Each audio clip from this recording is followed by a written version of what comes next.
You're listening to Well, I Laughed, Part 2 of Welcome to New York, Victory Tour. Hi. Welcome.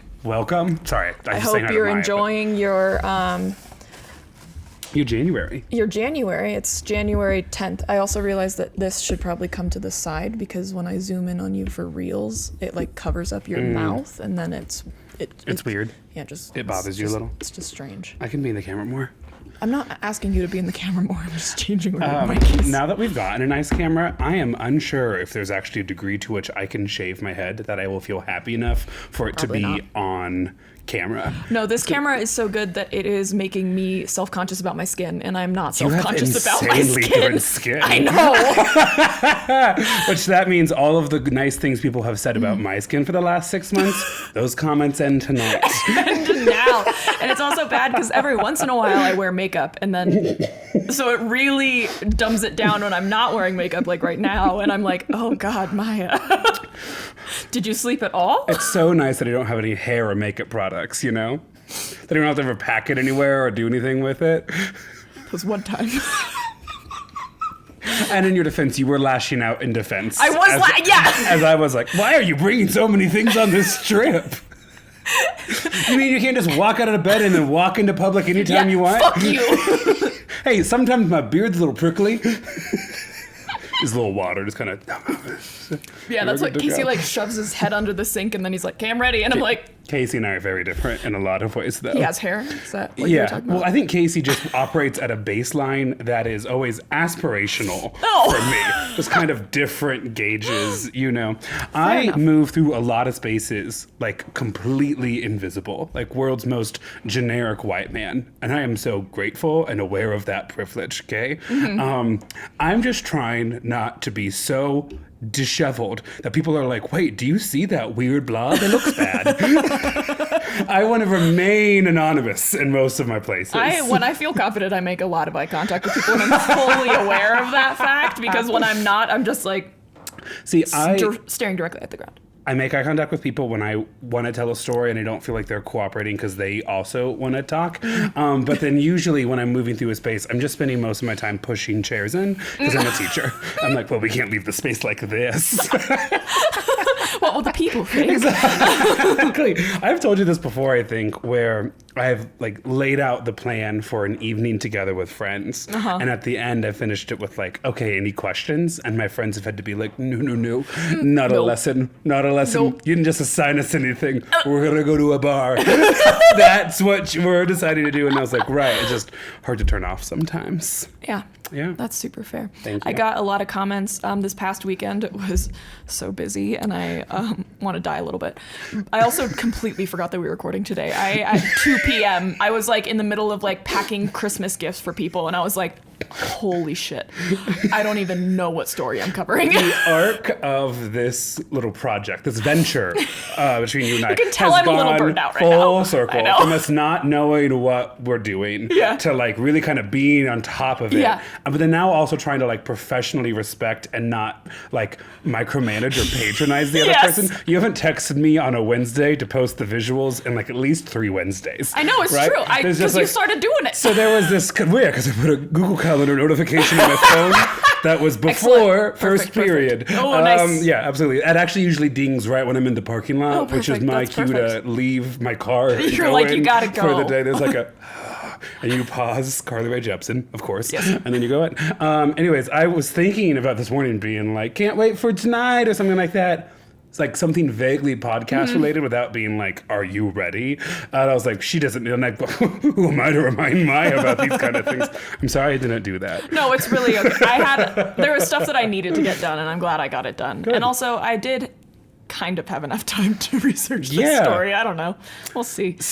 I think you had a similar experience I had with the Mary Shelley episode, which is like, oh, this is tight. Oh, no, it's not. Oh, there's a lot more. Well, we're just going to have a lot to talk about then. I like literally have a link at the beginning that's just like this funny list that I found while I was trying to figure out what I wanted to do. I was like, well, we can vamp on this for a while and then I'll tell my 20-minute story. And no, there is so much that we are just not going to get to, dear listener. Dear listener, I love you, but Maya and I think definitely go through these waves where it's like there'll be a couple episodes where we I'm so proud of this story. I spent 2 days putting together Casa Bonita, for example. I spent at least a day. I spent a week on Patty Hearst. Yeah, of course you did. There's like 6 hours of content for Patty Hearst. And then there's some days where you're like, shit, fuck, shit, fuck, it's lunch. It's lunch. Oh, God. Sorry if you have kids in the car. That was a lot of swearing immediately. Yeah. Mom, I am sorry. And so that's just kind of how we oscillate back and forth sometimes. Yes. Sometimes it's like, haha, funny, like, guess this crazy story. And other times it's like, let me shift your paradigm thinking about this thing. If you don't listen to me and give me your full attention right now for the next however many hours, we're going to have a problem. And then our listeners are always like, oh my God, I love insert name of episode here. And it's always one of those like 2-3 day long episodes. Mm-hmm. So when I just put together like a smaller episode, I have to remember that this is a mutual relationship of like trust and friendship. Yeah. And that I am not required to put together like an HBO series every week, or I guess every kind of 3 weeks with our schedule. Yeah, I really went too hard with Patty Hearst. My brain is like, what's a podcast? I think over winter break, I might really kind of try to get something up. I'm excited about it. There's actually one. Have you thought about what the next theme might be? No. That's totally fine.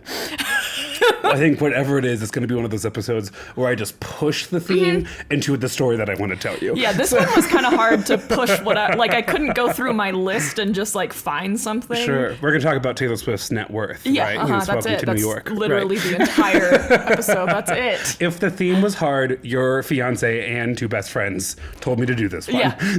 Yep.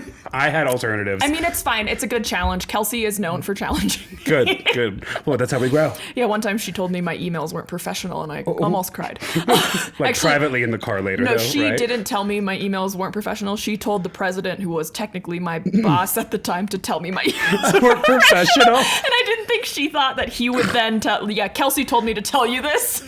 She just thought he would say, hey, you gotta it was like freshman year of college. Like, he was right. Sure. But I was also like, oh, wow. Is everyone talking about this right now? I've told you that Lydia, when she was in college, just really struggled to type emails at all. Yeah. Yeah, she would look at us and be like, so you need to email professor? And I was like, yeah. Okay. And she goes, so you just I go, send an email? Send an email. She goes, wow. I had a very similar conversation with her then 12 years later about soup. She was like, so you want to make a soup, right? I go, yeah. She goes, so what do you do? I go, I don't know, pot truthfully. Full of liquid, ingredients. Like, what do you mean, what do you do? It's a soup. Yeah, I only buy soups. I don't know what I'm doing. That's so fascinating to me. I'm still 25, and I'm going to use that excuse for my lack of coordination in the kitchen until I'm 30. I love cooking. It's so therapeutic. That's really great for you. It is really great. I'll get a little toasty, and then I'll get really into cooking. There's one night that I got a little toasted and made 3 different Japanese dishes. I don't even know how we had the ingredients for them. That's an insanely intricate and delicate cuisine. Yeah. I think even more technical than French. I made I made a medium boiled eggs that were soaked in soy soft boiled sauce. eggs. Yes. Oh, yes. No, medium, not soft. What do you mean? So, what does it mean? What do you mean? Soft boiled eggs. Jennifer Garner, Hot Wings. This is legitimately not Jennifer Garner. Jennifer Lawrence. You're right. Thank you. Soft boiled eggs, you break the yolk and the yolk spills out. Hard boiled eggs, you break the yolk and it's all fully cooked. Medium is this jelly consistency. It's so good. And are you preserving that in the soy sauce? It's like a soy sauce sesame oil mixture. I've seen this thing where you get a bed of salt and then you delicately lay just the egg yolks in it. Yep. Have you done that before? I know. I like egg white and I need protein somewhere. So here's the thing. I think you don't have to ditch the egg white. I think you can say that. That's what I always do when I make hollandaise. Because why not? Interesting. Yeah. Okay. That might be medium winter boiled break. Eggs are so good. Medium poached eggs are so good with your ramen. Anyway, what's so fascinating, Jacob knows how to make poached eggs because of course Jacob knows how to make poached eggs. No one else in our friend group knows how to make poached eggs. I learned how to make poached eggs. Oh, actually, sorry. Go ahead. Talk to me about eggs for a second. One of these nights that I got toasted recently, I made a ramen with whatever ingredients we had, and it turned out pretty good, but I also learned how to make poached eggs, and I've never done that before, but Casey came down and he was like, wow. See, I think you actually can make soup. If you can make ramen, you can definitely make soup. Yeah, that was the first time I've messed with creating a broth though. It was definitely a new territory for me. while we're on the topic of soups, how fun, how festive. Yeah. I believe in my core being that we are supposed to be having soup for breakfast. Breakfast soup. Breakfast soup. I've heard You're it. supposed to get like something brothy with a bunch of vegetables and a little bit of spice to it. And you're supposed to just pour it over a cup of like day-old rice from dinner the night before. And that is how you're supposed to start off your mornings. My Asian ancestors are very happy with you right now. Thank you. I am like, wait. So thank you. It's the day-old rice. It's the day-old rice. It's all the vegetables that I didn't cook that week. And then it's like a little brothy. So it's going to warm my soul. It's going to like help open up all my sinuses. The rice is going to give me a base, and the salt is going to encourage me to drink water and not coffee in the morning. I was supposed to be having breakfast soups. And when I was teaching virtually during that year where everything was virtual, I was able to do that. And I've been chasing that level of like happiness and stability. Breakfast. Now I want soup. Actually, Do you want to do midnight breakfast soup sometimes? Yes. We just had a soup party at my house. I'm so sad I missed it. Here's the thing. You had so much going on that day. I am also sad you missed it. If I had made it, I would have imploded. We invited The second Tyler looked at me. I love you, Tyler Pritchard. Your social battery is just like infinitely bigger than mine. That's so funny because I disagree. Oh, really? But I think maybe I'm the supernova in this equation here. My social battery has died while we've recorded. I know. I've You've seen it before. it in my eyes. Well, I just lost it. I lost Maya, so I hope the listeners are still listening. No, okay. So breakfast soup was great. It was me, and then I invited 6 other people over. And you would actually be shocked for a man who lives by himself and cooks, like regularly eats on plates. How many bowls I own? I love bowls. I own so many bowls that everyone was able to grab all 3 soups in 3 different bowls I love that. at the same time. Bowls are the superior thing Correct. to eat out of. Everyone wants a plate that looks like a bowl that looks like a plate. Exactly. Yes. I want the flat plate, the pasta plate, the pasta bowl plate thing. That's I have ideal. just traditional bowls, and I do love have, traditional bowls. it turns out, at least 21 of them. I had these cute little like Asian bowls that I bought that from like the Asian market, and I like had 3 of them, and 2 of them broke. Oh no. Or I had 4 and maybe 3 of them broke. Anyway, I only have 1 now, and I went back to the Asian market and I was like, well, they usually have like all the same stuff. Sure. And they don't have it anymore. What do I do? What do I do? You have 2 options. Make peace with it, which I know No. that's not what you're going to do. So you're going to use your The one ADHD and obsessively scour the internet for it. I would start with Reddit.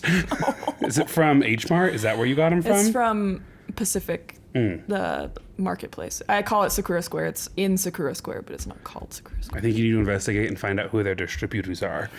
And then from there, you can maybe order an industrial amount of them. That's fair. Or I can just suck it up and get some mismatching ones and then make it a theme. My plates and bowls are already mismatching. I can just own it. It's fine. If it's intentional. In non-soup related news, Yes. The speech and debate team had an overnight trip in Wyoming. Oh, yeah, how was and it? my dear friend Lydia came and helped chaperone. It's great because Lydia and I are happy to share a hotel room. We've been doing it for years. The school's cool with it. So I get to save a little bit of money on the hotel room. And I have found speech and debate experience can be taught. Just bring your best friend. Have a person to talk to. Yeah. And so her and I are hanging out in like the coach's lounge area. And one of my friends comes over who coaches but doesn't coach in Denver. And she's a Patreon member as well. Love you to death. You know who you are. And we're talking for a little bit. And I go, oh, have you met my friend Lydia yet? And she goes, I'm sorry if I'm a little starstruck right now that I'm talking to the Lydia. Oh my God. And I was like, so sorry, we have to go. No, I'm kidding. I have a story to tell you relating to that. Go right ahead. That was it. This past weekend, I had like several Christmas parties, and I always run the White Elephant for my Christmas parties. That does not shock me at all that No. you were the person that has to run the White Yeah, Elephant. it's fine. Like, I enjoy it, but I have run it for... This is the 3rd year I've run it, and I don't have any problem with it. It's always fun. My coworkers are great. But this was the first year I got so many comments afterwards. I was like, you would make a great MC. And I was like, Yes, you would. podcast is changing. Podcast is changing you. I'm rubbing off on you. You're dangerously charismatic and yet still insanely intimidating. Like, you That's absolutely perfect. That's can a perfect run combo. an event. Absolutely. Absolutely, you could. Thank you. Well, so after the Wyoming trip, I really kind of hunkered down at my house for the last couple of days. And then today was strange. Today woke up, slept in, that was nice, got on my computer, sent out a bunch of stuff. A bunch of the students who compete on the team wanted to get their ballots, which is online, and they wanted resources and stuff. And that, I wasn't working nose to the grindstone, but it took me, honestly, probably like 3.5, 4 hours for like coffee, music, emails, things like that. And then, just watch a little TV, things like that. And then I look out and it's starting to get dark and it's only 4 p.m. Yep. I hit the road to travel back to Nebraska tomorrow for Christmas. And someone gifted me a box of tulip bulbs about a month ago. Oh, God. And I meant to plant them, but like early November is when our competition season kicks off. So a 5-day work week becomes a 6-day work week. And like an 8 or 9 hour workday very quickly becomes like a 10-hour, 11-hour workday. And so it doesn't happen. Yeah. And it's been unseasonably warm in Denver. And I do think I'm probably too late. I do think they're probably not going to grow.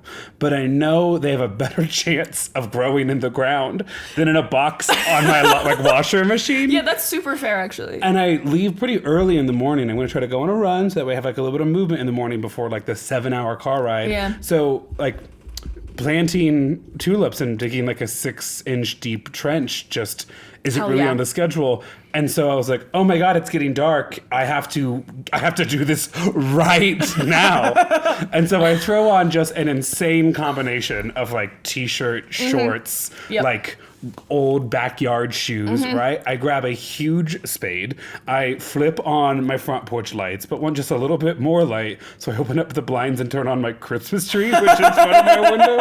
And I get kind of everything set up. And it's like now very much becoming dark as 4 becomes 4:30. And I'm like, well, this is going to take me a second. Like the ground's soft enough that I can like dig in it. But I'll just go get my headphones and I'm just going to put some music in. I'm like, what do I want to play? And I had just seen a TikTok that had a Phoebe Bridgers song in it. So I was playing The End Is Near, or I Know the End, Oh, God. I just love a strong instrumental. No, I get it. So I'm listening to that. I'm like actively digging in my front yard. It's dark. The light of my Christmas tree is illuminating my work. There is an unmarked box next to me as I dig in the front yard. And you killed a small animal for sure. And it's a really long small animal from the looks of it. And the West, I love my neighborhood. It's very much like a live and let live. Yeah. You say hi and like wave in the driveway, but no one's really up in your life, which I love personally. Yes. But as I'm digging this car, because there's a pretty major street relatively close to my house, and it pulls into like our little side street, and is clearly trying to like flip a U-ey so that way it can, and so it turns around and its headlights stop directly at me, you. and I like am shoveling.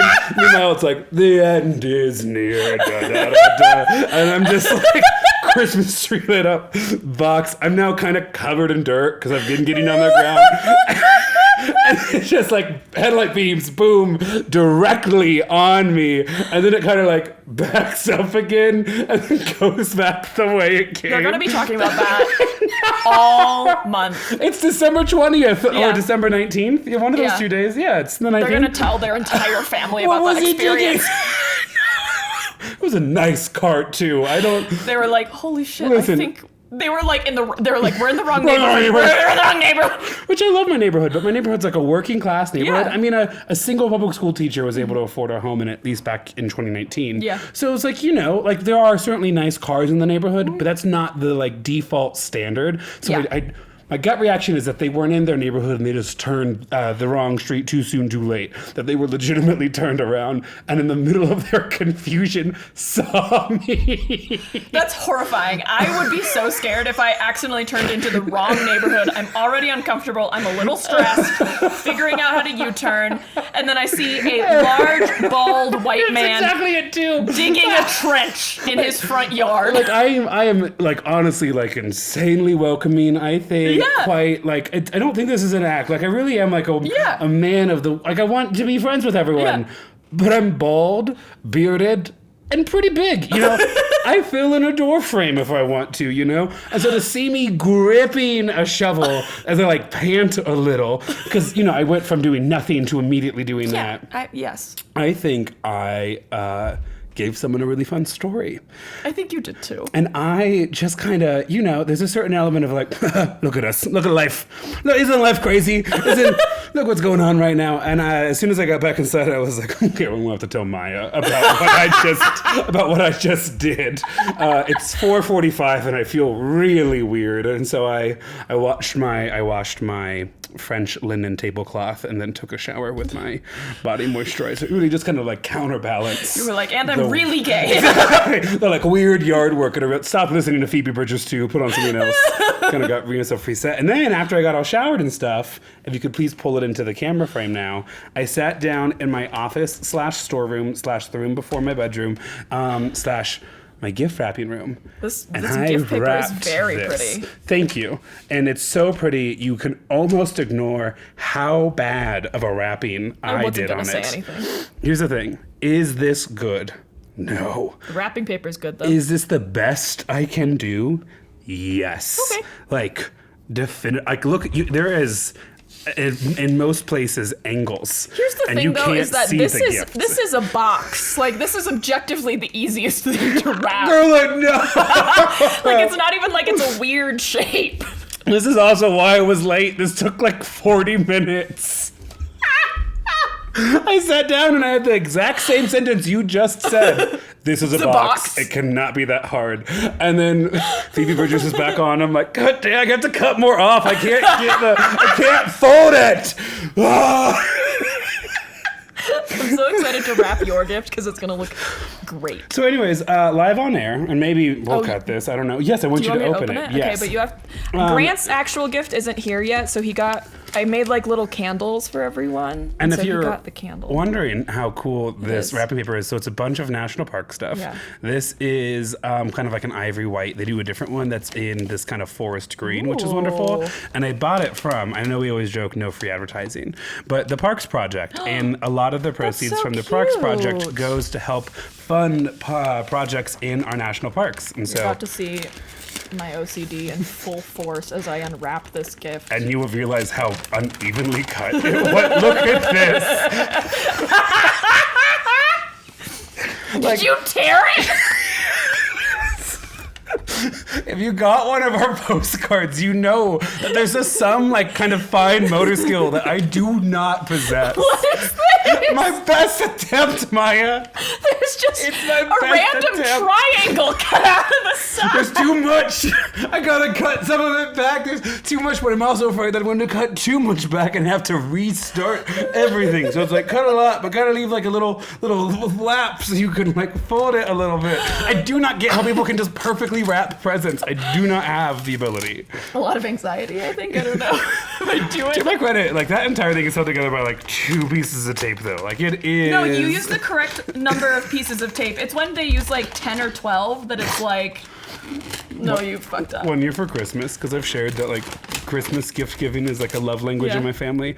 I just instead put all of the gifts in a duffel bag and acted like Santa and handed That's so cute. Turns out the thought Dear counts. listener, it's a cold brew explorer box. There's multiple kinds of cold brew. I think 3 or 4.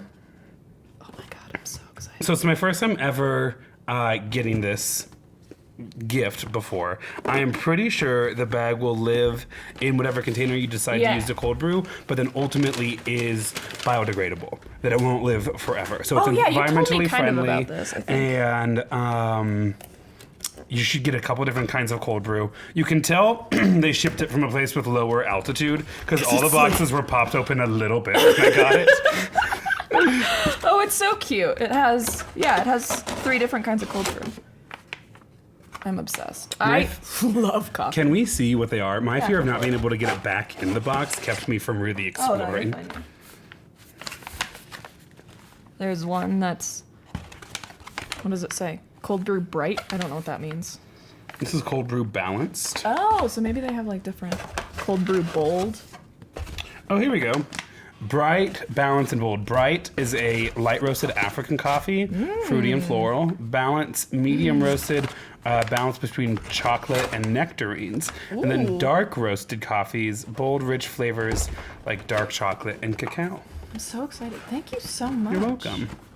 I hope you'll like the gift that we got. It's not going to be here until after Christmas, probably. But can I open up the stocking stuffer? The candle? I am excited. I know it was a candle because I helped you pick out the essential oils for it. You picked out some of them. I don't think you smelled these ones. The ones that I picked for you. Ooh, and I love the little wooden top wood to top. it. Happy holidays from Miss Mo. And Co. And Co. I thought that said cow for half a second. I was like, who's cow? So From Miss Mo and Co. Yeah, 2 years ago, I made candles for everyone. They're a lot bigger because I made fewer of them. And I called it smells so good. Happy Holidays from Miss Mo and Co. as if it was like a fake company. Sure. And so we've just stuck with that. Last year was soaps, and it was also like with Bowser. And then I make little stickers for his just says Grant and It says Moss and Pine, Yep. made with love from Maia and Casey. Yep. It says my name on it. So cute. I'm excited. Okay. Was there an actual episode we were going to do today? Yeah, there is. Oh, fun. Okay, Your great. Christmas card's in there, so don't throw Oh, there's that a away. Christmas card in here too? Oh, God. I worked so hard and was so proud of my gift. And you were like, so this little thing just to like tithe you over for right now? Super personal. Anyways, here you go. Do I dare read it on air? It's not gonna. Oh, funny. It's our Christmas card. No, it's the label. It's not like I didn't write it. It's just like our generic. I actually realized I don't have a copy of our Christmas card yet. Do you want it? Yeah, but I'll grab it at the end because I also need to get one for Griffin and Taylor, who I think I forgot to add to our mailing list. Yep, you did. I was expecting you to send me their addresses. I don't have it off the top of my never head, did. so I think I was just going to. I was at work or something, I think, and I was like, I'll get to that later when I access the folder that has that kind of stuff, and then it didn't happen. Casey made these but because it's I your was Christmas. too stressed out to make our own, so he It's made your them this Christmas year. card. Super cute. This is Iceland, right? Yeah. Love that. Hey! It's you. I think That's so Well I Laughed fun. is also mentioned in our. There's an actual little message. Yeah. Ugh, what a good photo, I too. know, right? I don't know how. You don't need to read it. if Okay, you I don't wasn't want going to. Yeah. I'm a slow reader, though, so I'm going to also- read it. Just not out loud. It's just an update on our lives, Maya like what cut we did this I year. don't know if we're going to cut this or not. You guys really did have a whirlwind of a year. Mm-hmm. Oh, yeah. Can't believe Iceland was this year. I can't believe I got engaged this year. Can't believe the podcast is only 6 months old. 6. What do they say when you have I'm a baby? so old. Well, our baby is 18 months. I don't know how many. Can we only refer to the age of our podcast by the months? Yes. Okay, cool.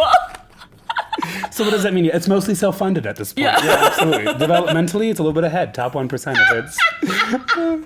The tough thing is finding a good school for it. Yeah, of course. The schools. What are you gonna Grant's do? so picky What as are a you gonna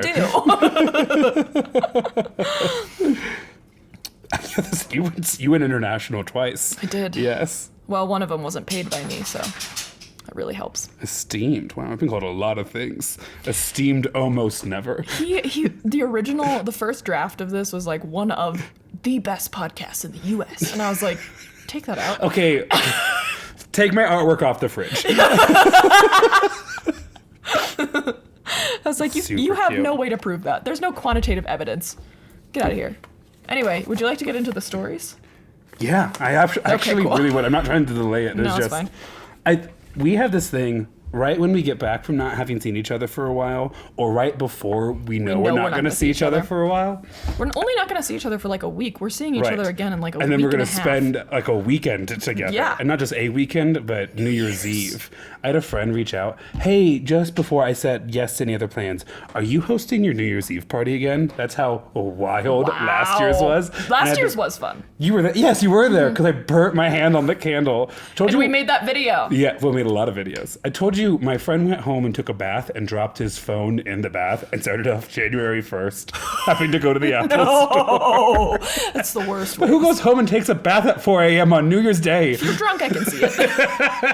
That makes sense. Anyways, Okay. There's a story. There's a story. I'm gonna shut up. Okay, so the beginning of this, you can tell I really didn't know where I was going, and so I just decided to take you all with me. I had a distinct memory of remembering, or of like, I think I was listening to your story and I was like, I know what I'm gonna do. I love that. And then I proceeded to immediately forget and then panic for like a week. And I did remember it, and that is what the story is. But it took me a while to get there. I'm here for it. Yeah, so I didn't know what to do, and so I just started Googling, like, unknown facts about Ellis Island.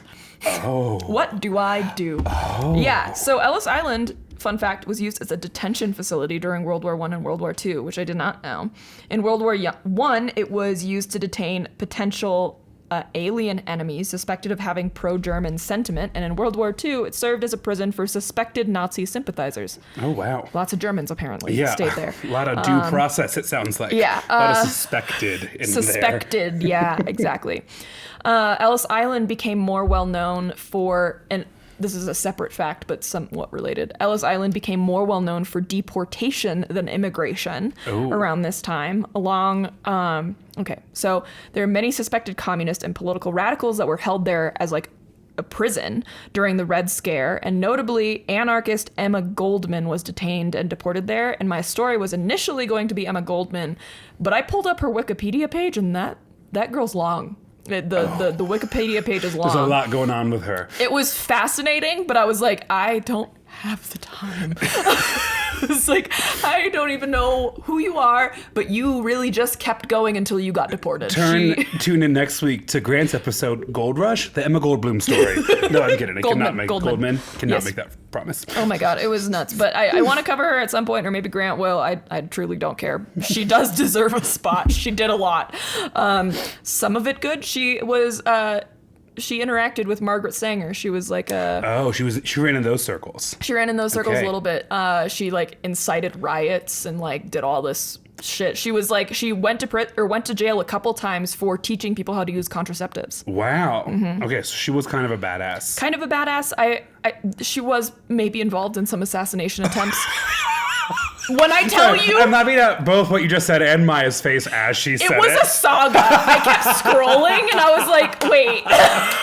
After she got out of jail for releasing condoms, she tried to murder the president. I was like, what the hell? Okay. And then I was like, okay, Emma Goldman is great, but that's like realistically not going to happen. And then I Googled weirdest crimes in New York City. Good. I did not even make it past point 1. Good. Feels like a Florida man, but like its cousin. Here is point number 1. And then I went into its own deep dive and really almost did this. Okay. Point 1, New Yorkers riot over dudes wearing seasonally inappropriate headwear. What year is that written? 1920. Okay. I was like, is it another man bun article? Because I just cannot. I mean, this is a modern article, but this happened in the 1920s. The straw hats were the height of men's summer fashion. Emphasis on summer. It was a seasonal item. And after September 15th, it was considered extremely tacky to wear a straw hat. The same way your weird, judgy aunt raises her eyebrows when you wear white after Labor Day. Unwilling to just give fashion offenders a little side-eye, however, some roaring 20s delinquents would snatch the straw hats from men's head and trample them, because why not? We used to be a proper country. And then Listen, Uggos leave New York. That's the message. Get out! Outbreaks of hat snatching gangs had sprung up along the East Coast since 1919, but in 1922, Is this where West Side Story coming?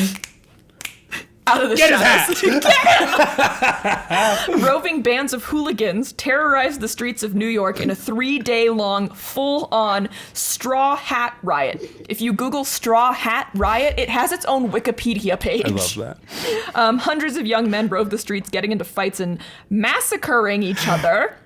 Like actual death? I don't know, I think. Other hats using sticks covered in nails like... Tom and Jerry fever dream. Why is everything so funny, then also always like, and then it got way too out of hand? And then it got weird.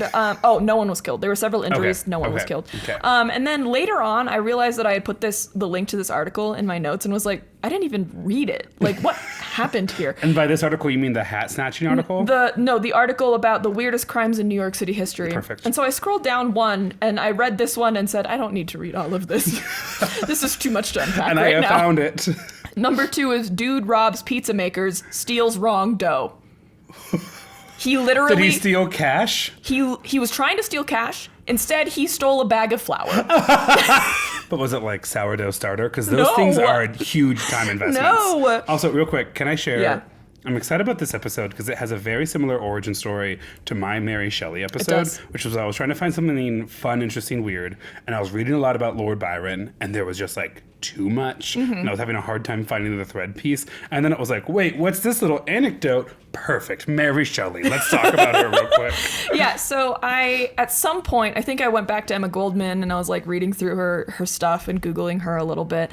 And then I suddenly remembered what I actually wanted to do.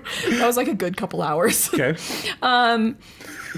But really, what's the idea of Welcome to New York, especially in the tune of immigration? And then I remembered this story I heard on NPR several years ago. Are we not doing the dough article either? No. Oh, God, I was so excited to talk about pizza for an hour I and a half. was too. There is... I think that's the whole story. He wants to steal money and then just steals dough. I feel like a little like negged there, I'm not going to lie. But here's the thing. I want to go to Chicago soon. Go ahead. It's the bag's not even flour. It's literally pizza dough. So you can just buy pizza dough? Well, you can steal it. Mamma mia. Anyways, there is this pizza place in New York that's just like, they take a bowl and it's just full of sauce and cheese and they like bake the bread on top of it. And when they come out, they just flip the bowl over and like cut the bread cheese situation. And it's, That's I'll amazing. try to find you a picture. It's called like a pizza pot pie or something like that. I don't remember. It looks so good. I might go to New York just for that. Yeah, you need to send it to me because we're going to be in New York in like less than a week. It's in Chicago. Oh, I need to go to Chicago just for that. Okay, well, I'll go to Chicago with you. Good. Here's the thing. We're going to go meet Danny, and Danny has several gay friends there, so we need to do it at the very end of that trip, so that way I'm not uploaded. Okay, that's fine. Thank you.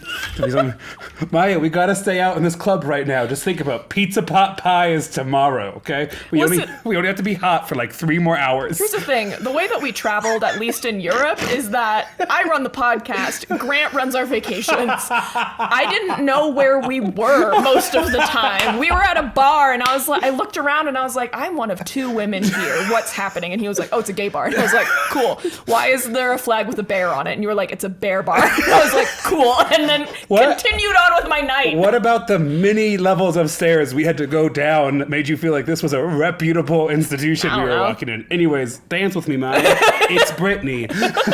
And then I really watched the people coming out of the Les Mis actor's door. Didn't we get one of the ice cream? Oh, you're talking about when we were in London. Yes, I was talking London. about Prague. Because then we get the ice cream chimneys. Yes. After that? That was great. That was really good.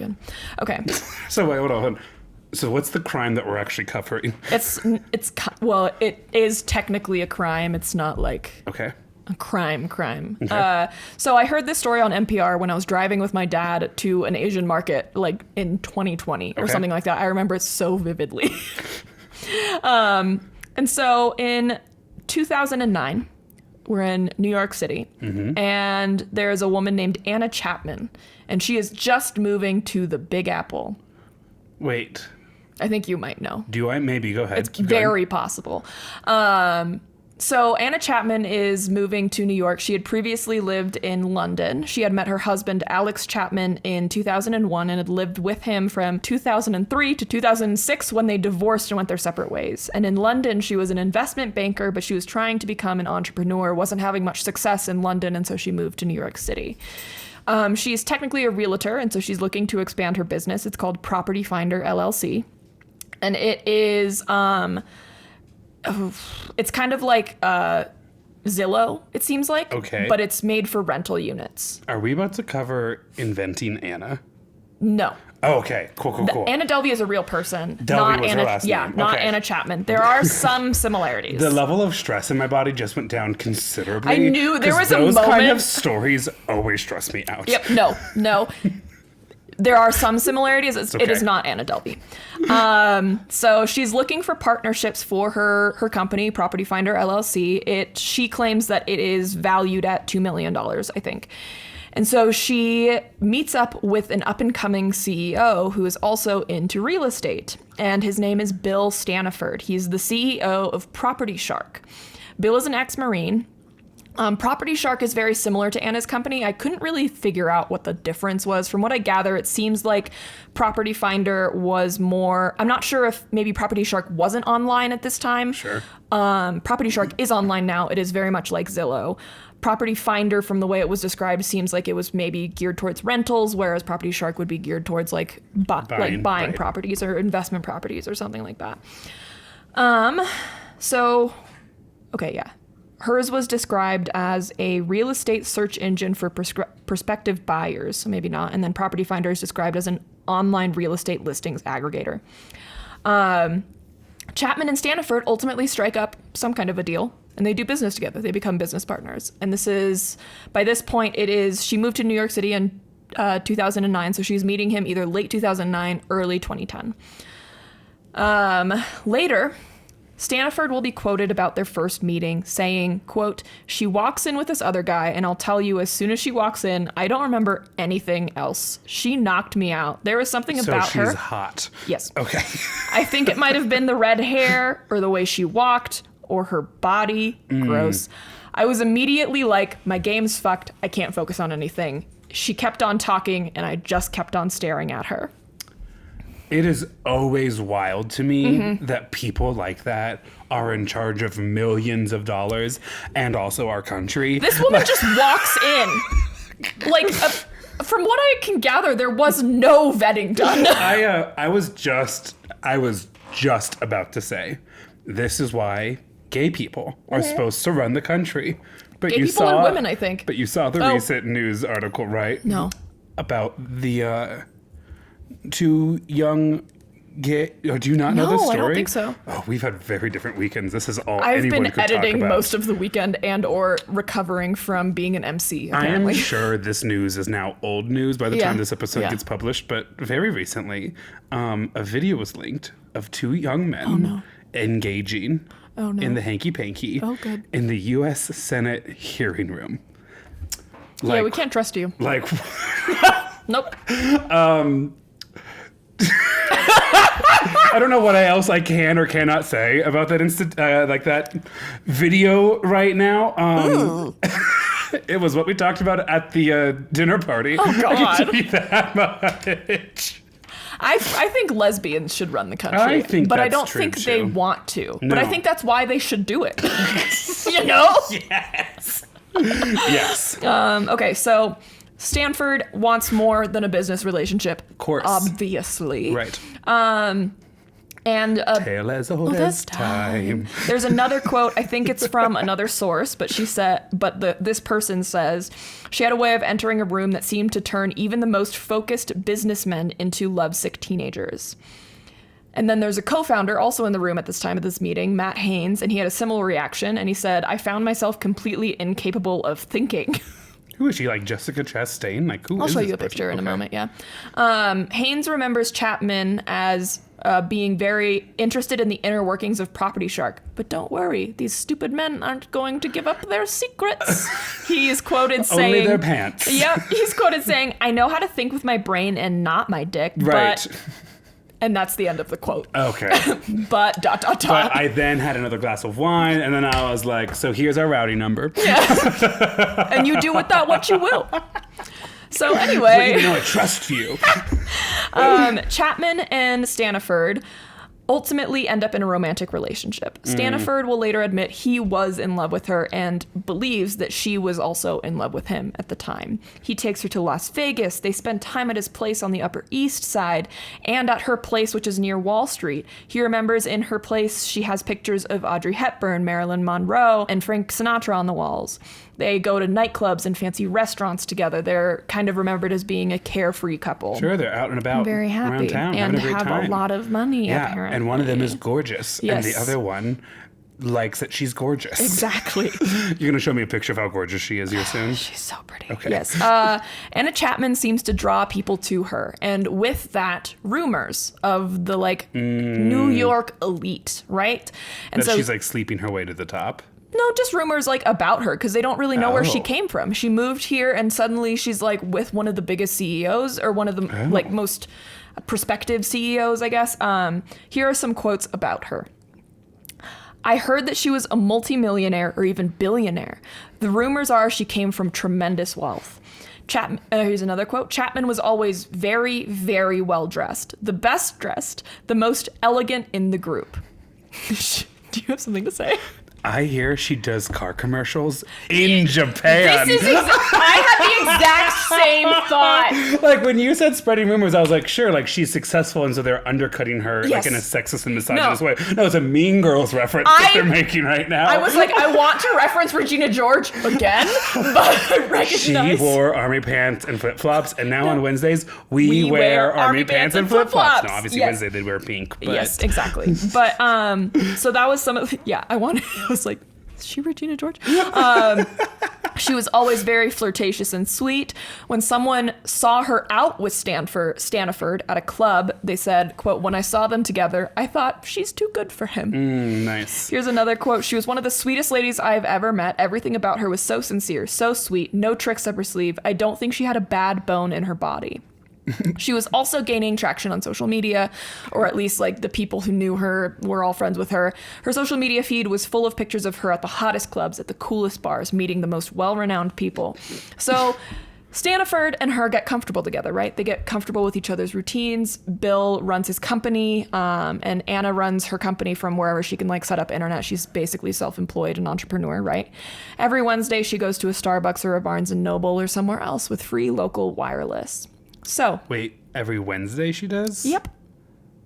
We're getting there. Okay. Don't you worry, baby. Hold on. But like at the time it's framed what? That she's like whimsical, that she likes to work She's outside carefree. of the office? She doesn't have an office. Okay. So it's like work from home So she or work only from wherever. works on Wednesdays. I don't know.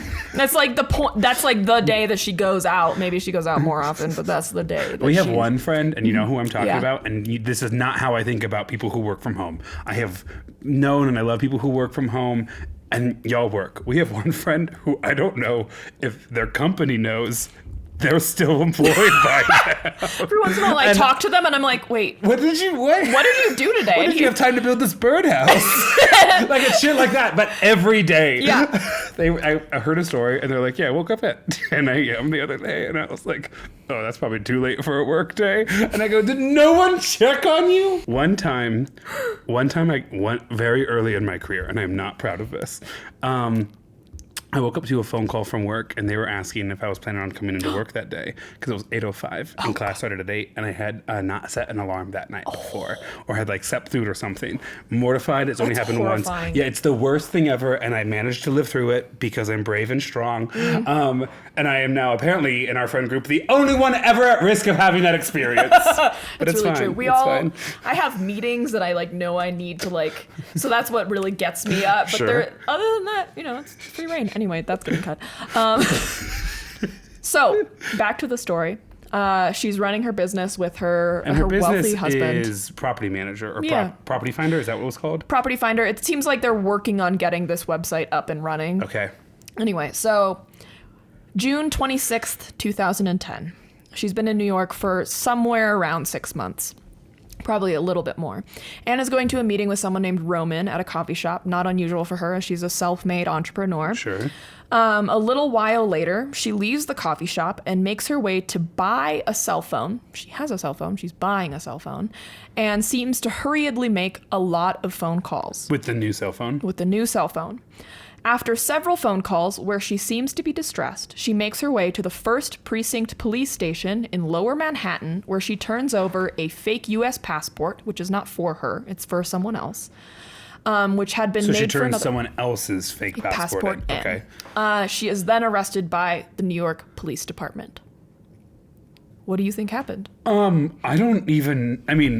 fraud or something like that, right? This is her She is gorgeous. mugshot. She is fucking stunning. I have never taken a photo that good ever, and tonight I showed you my best 6 photos from the year. This photo is like upsetting how old good is she it is. in that photo? 28. Fuck her. Sorry. That's so good. I love that for her. She's gorgeous. She's gorgeous. Her hair is somehow perfect. She doesn't seem to have a ton of makeup on, but She has like green eyes. Why does her hair so naturally fall perfectly in that way? I mean, maybe it's not natural, but it looks natural. It looks upsetting. low effort. She just looks beautiful. Yes. Like absolutely stunning. Especially by 2009 standards. Yeah. Like... Yeah. When everyone's taking photos She's with beautiful today. Yes, but when everyone's taking photos with like their Nokia phones and they still have the bump it hair bump commercials. Yeah, and when they straighten their hair but the back is still wavy. Exactly. Yeah. And you can see your extensions start to detach at prom. Yes. She's gorgeous. She's stunning. Yeah. So, do you have any idea what you think happened? No. Okay, cool. I mean, God, I hope not human trafficking. Because you said craziest. So it can't be like petty crime. What was she like smuggling like ivory tusks? No. She does have connections to Africa, though. Was she just selling loose oil on the street? Like I don't know what could possibly. No. Is it? When you tell me, is it about to be really sad here in 10 seconds? Okay, so it's like funny. Kind of. Tropical birds. No. Why is that the first thing you thought of? Well, when you said it wasn't sad, I was like, cool, we can kind of rule out human trafficking. Yeah. So then I was like, what's kind of been related to that? Bird trafficking. That would be really funny. That is on this evening how simple my thought process was. No, that's fair. What did she do? Okay, so I'm gonna slowly give you more and more, or actually no, I'm gonna tell you very quick. I was gonna give you. And why did she have someone's passport? We'll talk about it. So in the week following after she gets arrested, 10 or 11 other people are arrested for the same accusations that Anna has. There has been... Wait. Was she a Russian spy? Yes! Yes! Yes, she was. I'm so proud of myself. I'm so proud of you too. That was good. I don't know where it came from. It was literally the like next running line. In the back of my mind to the front. They're all accused Russian spies. So the other people are Richard and Cynthia Murphy of New Jersey. Obviously, most of these names, if not all of these names, are not real. Right. And I wrote some of them down, and then I think I deleted some of them. Anyway, and also, you know, these are they are real. aliases. The names of real Russian spies who committed a crime against this country. Yeah, exactly. Here's the thing. I know I am not your stereotypical, like, red, white, and blue American patriot, but I have been sweaty on too many European trains to not love this country in That's a very true. specific way. It is Am true. I aware of our failings? Yes, absolutely. I make no excuse for them. Yeah. And also, put ice in my coffee. I am so warm. I think we need to go to Europe in the winter. One time in Italy, they made me a steaming hot espresso and then just put an ice cube in it and then kind of tossed it at me. And I was like, neither one of us are happy right now, sir. Anyways, that's why I got Maia a cold brew kit. It is superior. We were talking about Russian spies a second ago. Yes. So the other accused and arrested Russian spies are Richard and Cynthia Murphy of New Jersey, Donald Howard Heathfield, and Tracy Lee Ann Foley, which, like, I'm sorry, when you Tracy Lee Ann Foley? That's one name. I was like, when you were picking your name, like, were they did you based just... in Oklahoma or Utah? They were based in Boston. Oh, okay.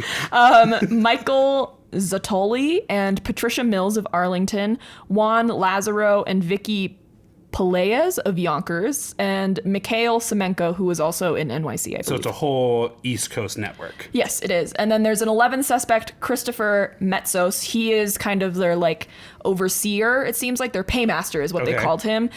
He fled the country. He was arrested in Cyprus, trying to board a flight to Budapest. Wow. He was picking some obscure places. Yes, he was claiming to be a Canadian citizen and would regularly travel to meet the others in the Northeast. So I'm not sure if he was based in Canada or what. But was their network called GoldenEye?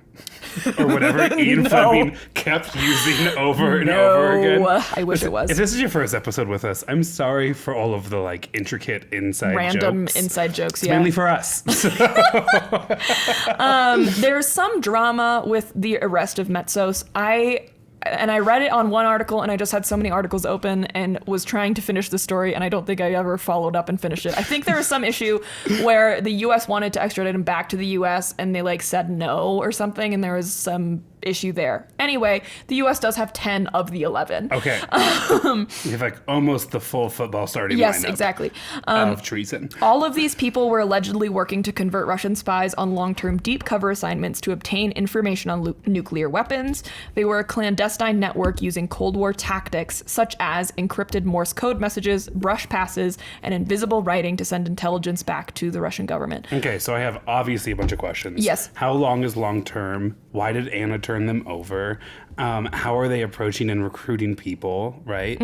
I'm actually a great secret keeper. I don't think a lot of people know that about me. Just because I share my own secrets doesn't mean I don't keep other people's secrets. I get it. So this FBI operation had been going on for at least a decade by this time. A lot of these people, a lot of them, I listed them in couples. A lot of them actually were couples or were operating as couples and were like under the guise of being married, having working jobs. Some of them had kids. Okay. Like they were in it. And They had like American children. Yes, they were there. I'm not sure What a bombshell to find out if you're that kid, unless you already knew. Yeah, that's It's like true. a North Pond hermit situation. We told him about the spy ring a week ago. Like episode 5. But. Yeah, something like that. The FBI had been referring to this group as the illegals. Like, yeah. Okay. Not great. I mean, it makes sense in 2020. It's 2009. Okay. Yeah. I mean, they did developed in 2000. So. And they were legitimately breaking laws. They were. Okay. Yeah. And the operation was dubbed Operation Ghost Series, which I think is a badass name. That's a much better name. That was really cool. Yeah. The operation had been going on for more than a decade. The FBI had been monitoring Anna Chapman since she set foot in New York City. Oh. # welcome to New York, baby. Welcome to New York. Wonderful tie-in. Thank you. Wonderful tie-in. 2, they were immediately like, no one this pretty comes from London. They're like, no. What were you doing there? Incorrect. Our British listeners, you're wonderful and you're beautiful. Oh, yeah, 100%. Anna Chapman is like just beautiful on human standards. I get not trusting her, but mainly because like who can trust hot people? That's true. I mean, I trust you, which takes a lot of courage. I'm not as hot as Anna Chapman. We can both agree. That seems fine. I'm going to agree to disagree on Anyway, that one. every Wednesday, she would go to those coffee and bookstores so that she could transmit weekly reports. This is where I got a little confused. Weekly reports to the second secretary of the Russian mission to the United Nations. She would set up local wireless networks between her laptop and that of the UN official who was in a parked van nearby wherever Anna was that day. Wait. Yeah. She's using Starbucks Wi-Fi? Basically, yeah. Is it that secure? Oh. Every time I'm on Starbucks Wi-Fi, I'm like, sure, they're going to empty my bank account, but like, I need to do something before I go to the airport. I mean, it's like whoever is. I mean, the odds that a hacker is there that's going to see you transmitting this stuff in 2010 seems pretty low. So she would go to like a local Starbucks and then over an unprotected, corporately owned Wi-Fi network, transmit Connect to another one. A person in a huge van, I assume, because it's 2010. I don't know. I think it's iPhone 5 in 2010. I got very lost in this whole little part. Maybe I was like, even what's happening? iPhone 4. Yeah. And that person is not some like underground hidden person, but the Russian ambassador to the United Nations. Sounds like it, yeah. Or at least the second string. Second secretary, yeah. The JV Russian ambassador. What the hell else are we supposed to understand That's true. That's good. The starting quarterback for the Thursday game for the Russian UN mission. Yes. Yeah. One of these messages, which was decrypted by the FBI, said, quote, "You were sent to USA for long-term service trip, your education, bank accounts, car, house, etc. All these serve one goal, fulfill your mission, i.e. search and develop ties in policy-making circles in U.S. to send intel to C, which stands for center, I guess." Chapman managed to send 10 of these messages between January and June of 2010. What did she have access to, that property shark? Good fucking question. Oh, shit. Okay. No, nothing. We don't know. Oh, okay. Was it just the intention to spy, or Yeah. was there an actual leakage of She's only information? been in the U.S. for like 6 months by the time she's arrested. She doesn't have the connections to be making Sure. like these great political ties. They still don't know why. They're like, what the fuck was the point of this? Like, what information did you get? I love it if she was just bad at her job. Because all of our perceptions are like James Bond. I love it because she is the newest member to this decades-long... Like, these people were probably there for more than decades. Yeah, the FBI's been onto them for decades. When the Soviet Union was still around. Exactly. And then she walks in, waltzes in, all hot and shit, 6 months in, gets a fake passport, and she's like, do you want this, NYPD? It's also going to the NYPD and not like the FBI or like the Justice Department. There's a reason for that. Okay, I think we're going to get into it. On the East Coast, there are so many major institutions, agencies who are headquartered there. Like, it would not be hard at all to find the FBI's New York headquarters. Exactly. So here's what happened, what really happened at that meetup with Roman at that coffee shop. Roman, the person Anna met that day in the coffee shop, was an undercover FBI agent. Red, white, and blue, baby. Hell yeah. If there's one thing we do well, it's military stuff. Sometimes. No, that's super complicated. We're going to cut that real quick. One second. Red, white, and blue, baby. Hell yeah. If there's one thing we do well, it's lie. We are actually so good at that. We are really good at that. Yeah. Roman... Go ahead, sorry. Is posing as a Russian operative. He had set up the meeting in response to her allegedly having a problem with her computer. It's not sure if she was like, I have a problem with my computer, or if like he was posing as someone higher up in her like chain of command that was like, hey, we're having a problem with you transmitting. Like, we need to set up a meeting. So she goes there thinking she's couldn't talk spy stuff with a guy who's in the know a little bit, at least, about spy stuff. Yeah, and I think they do it from the reports that I saw. They started speaking in Russian and then stopped to not draw further attention to themselves. And they were talking about some like spy stuff. Are they going to make this into a movie? That would be so cool. They can't. Maya, you did such a good job with this one. Sorry, he went. So they're in the coffee shop talking Russian, and then they're not talking Russian. Yes. I will say there is a show, I think, based off of the whole group. Called The Americans. Like The Americans or something? Yeah, okay. So he then told her there's a mission for her to complete the following day, and it's to deliver this fraudulent passport to another woman who's working as a spy. He says, are you ready for this step? And to which she responds, shit, of course. American culture is just so ubiquitous and universal. So deeply ingrained. So Roman gives her the code. She would need to interact with the other spy. She would need to, I don't know where they're meeting up, but she would need to have a magazine, and she would have to hold it in such a way that the other spy would like recognize her. And then the other spy would come up to her and say, excuse me, but haven't we met in California last summer? And Chapman would confirm her identity by saying, no, I think it was the Hamptons. Roman's last words to her were, your colleagues in Moscow, they know you're doing a good job, so keep it up. And I don't know why that was relevant, but it was in one of the articles, and I thought it was interesting. So anyway. He's like, hey, you're doing a great job, kid. Meanwhile, she has like fully failed. Yes. Like every millennial's biggest nightmare is, I think I'm doing a good job at work, and they're actually going to fire me soon. Me every day. So despite her bravado with Roman, she's clearly leery of him because... she gets a little sloppy in her panic after this. She goes to purchase the phone under a fake name, Irene Kutsov, which, like, if you're trying to not pretend to be a Russian spy, why would you choose a name that is more Russian? Why is it more Russian than your actual name? Also, why do you have to do... They had pay-as-you-go phones in 2009. I know, because that was it might have been a pay-as-you-go. Right, but you just scanned that bad boy across, and then the little iTunes cards of minutes... It's called a burner phone for a reason. Yeah, she actually had a phone contract. What? Which she threw away in a public trash can. No, she didn't. That the FBI then was like, thank you so much. Oh my God. Like, I imagine she's like 2 steps from the trash can, and a unmarked black van like slides open, and like takes the trash can and slides it closed again. That would be so I can't believe I had greater like mission security as a sophomore in high school who had to text his parents when debate practice was over than a Russian spy. My parents once told me, when you're texting, because every text was 0.3 of a minute and a phone call was a minute, because that was back when people called more. Yeah. My mom would be like, if I text you, I will be there in 10 minutes.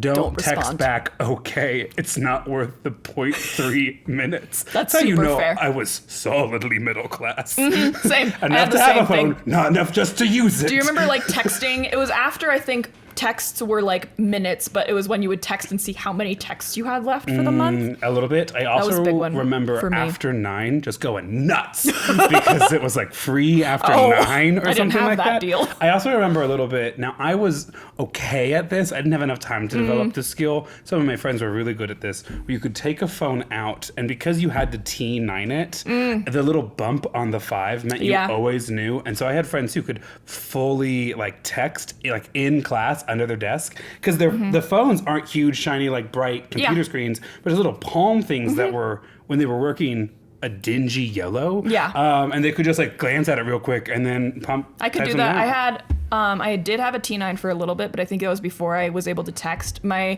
second phone had like one of the slide and then the QWERTY keyboards. That was my second one That one I could do without like looking, because I remember my mom would always get mad at me if I was texting in the car for some reason, and I knew that if my dad looked in the rearview mirror and saw me looking down at my phone, he would snitch. That's how I catch kids texting today. And so I would just like not even blinking. Yeah. And you could I imagine they can like see you like mouthing the words like I talked to myself. I was a weird only child. No, you were just an only child. That's fair. Weird was implied. But this is why we are the last literate generation. It's really true, because we had to learn how to type without looking. We learned a new language. Yes, exactly. So yeah, Anna Chapman. Oh right, we're talking about Russian spies. Panics. She buys a phone. For some reason, it's not even a pay-as-you-go. She throws away the phone contract. FBI is like, thank you so much. She calls a bunch of people. One of the people she calls is her father, who's a high-ranking member of the KGB, I think, around this time. Or like the Russian version of that, because does the KGB still exist? No way it still exists. It's I think like he the was Russian spy thing now. Yeah, they referred to him as a high-ranking member of the KGB, and they did so multiple times. So I'm wondering if that's some like downfall at this point. I think when the Soviets collapsed, they just took Soviet Union off of their spy agency name and then just kind of kept running. I think so. Yeah. By 2012, though, he held the position as Russian Ministry of Foreign Affairs. Okay. And I believe when Anna was younger, he was the ambassador to Kenya, and so that's how she has ties to Africa. One of the calls she made was intercepted. I'm not sure if it was to her father or to someone else, but the man on the other end advised that she may have been uncovered and says she should turn over the passport to the police and get out of the country, thinking that they don't know who she is yet. Like the common police won't know. So that's why she didn't turn it over to the FBI. Oh. And so that's what she wanted to do. She needed to drive up to like, I don't even know, Ithaca? Farther away. Yeah, I don't know. Unfortunately for her, that wasn't the case, and they were they weren't going to let her go, and so she was arrested. Yeah, they were New York City cops. This is what they literally dream of. This is literally, their dream. If she had driven 45 minutes north out of the city and just gone into a small town with an Amtrak stop, be like, hey, I found this on the ground. Exactly. I think this is someone's. I want to know how she turned it over to. Yes. Like, I found this fraudulent passport, and they're like, how do you know it's fraudulent? And she's like, and they're like, turn around, miss. Like, you have the right to remain silent. Like, was it that, or was it like, I found this passport, like maybe someone will come and claim it? Because I feel like that would be harder. Why even turn in a passport at all? Why even walk into a police station? It's a fraudulent passport for another spy, theoretically. Right. Just disappear. Leave. Yes. Just leave. Several episodes I said that was the world's best advice I'd ever been given when I was in my early 20s. Yeah. You don't have to be anywhere. Just go away. Exactly. Fly down to Mexico. Change your name. Become the family activities coordinator for a Mexican resort. Say you have a doctorate, but like in literature or something. So they think you're smart, but not anything useful. And then just spend the rest of your life being a gorgeous color of golden brown and learn Spanish. White Lotus. Yeah. Yeah. Or just like my escapism plan. Yeah, that seems fair. So within 3 days of her arrest, there are several Russian government reps that visit her in the Metropolitan Detention Center, and they all advise Anna to take whatever deal she was offered.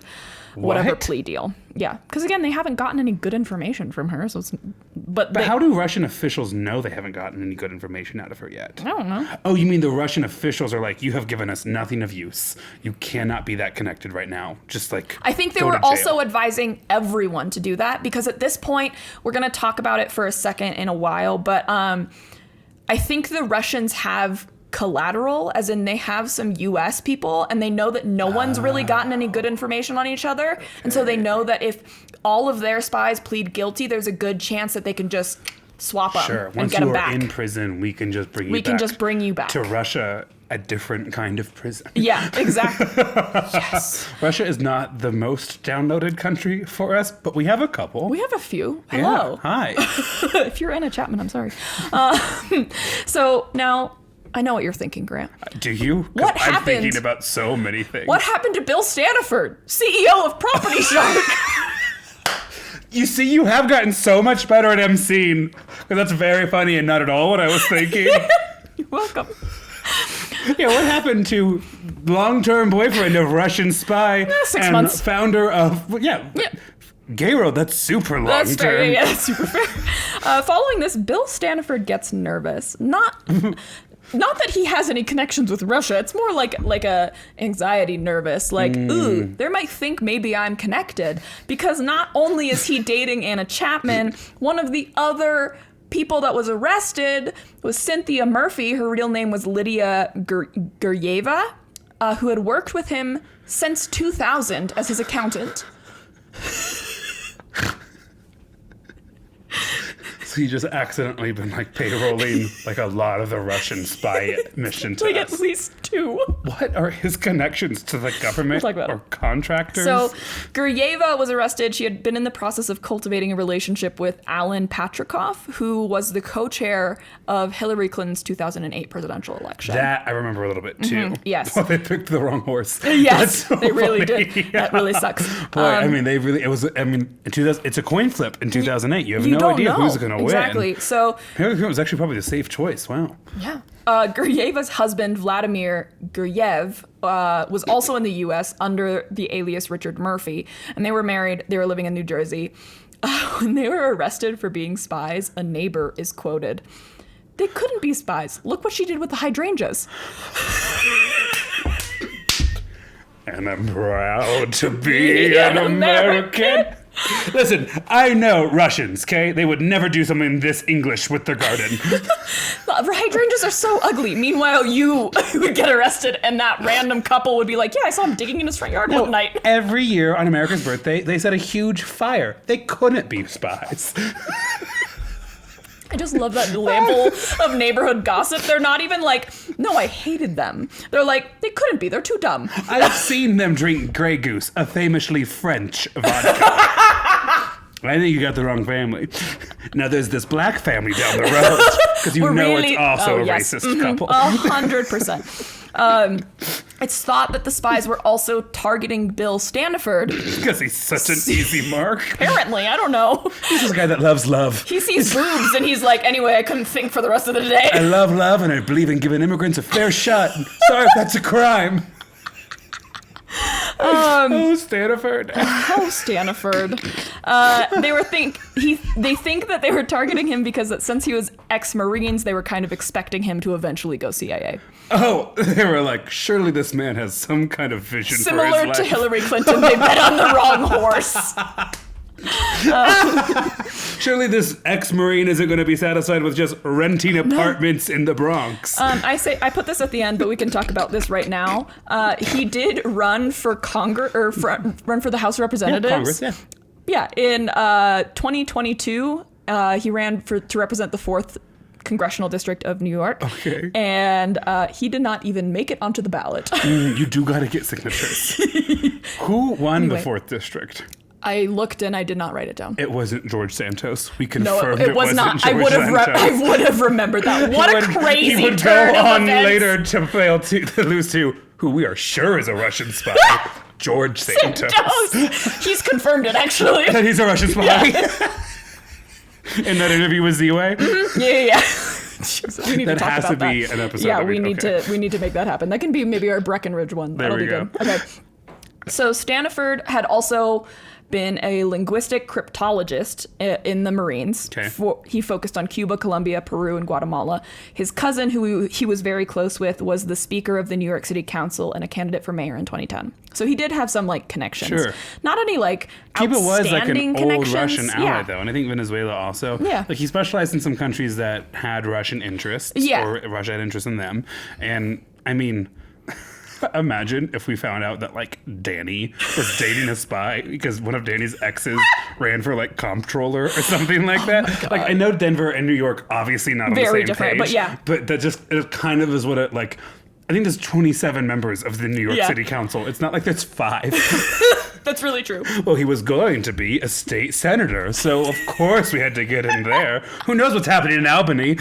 Capital of New York. We gotta be careful.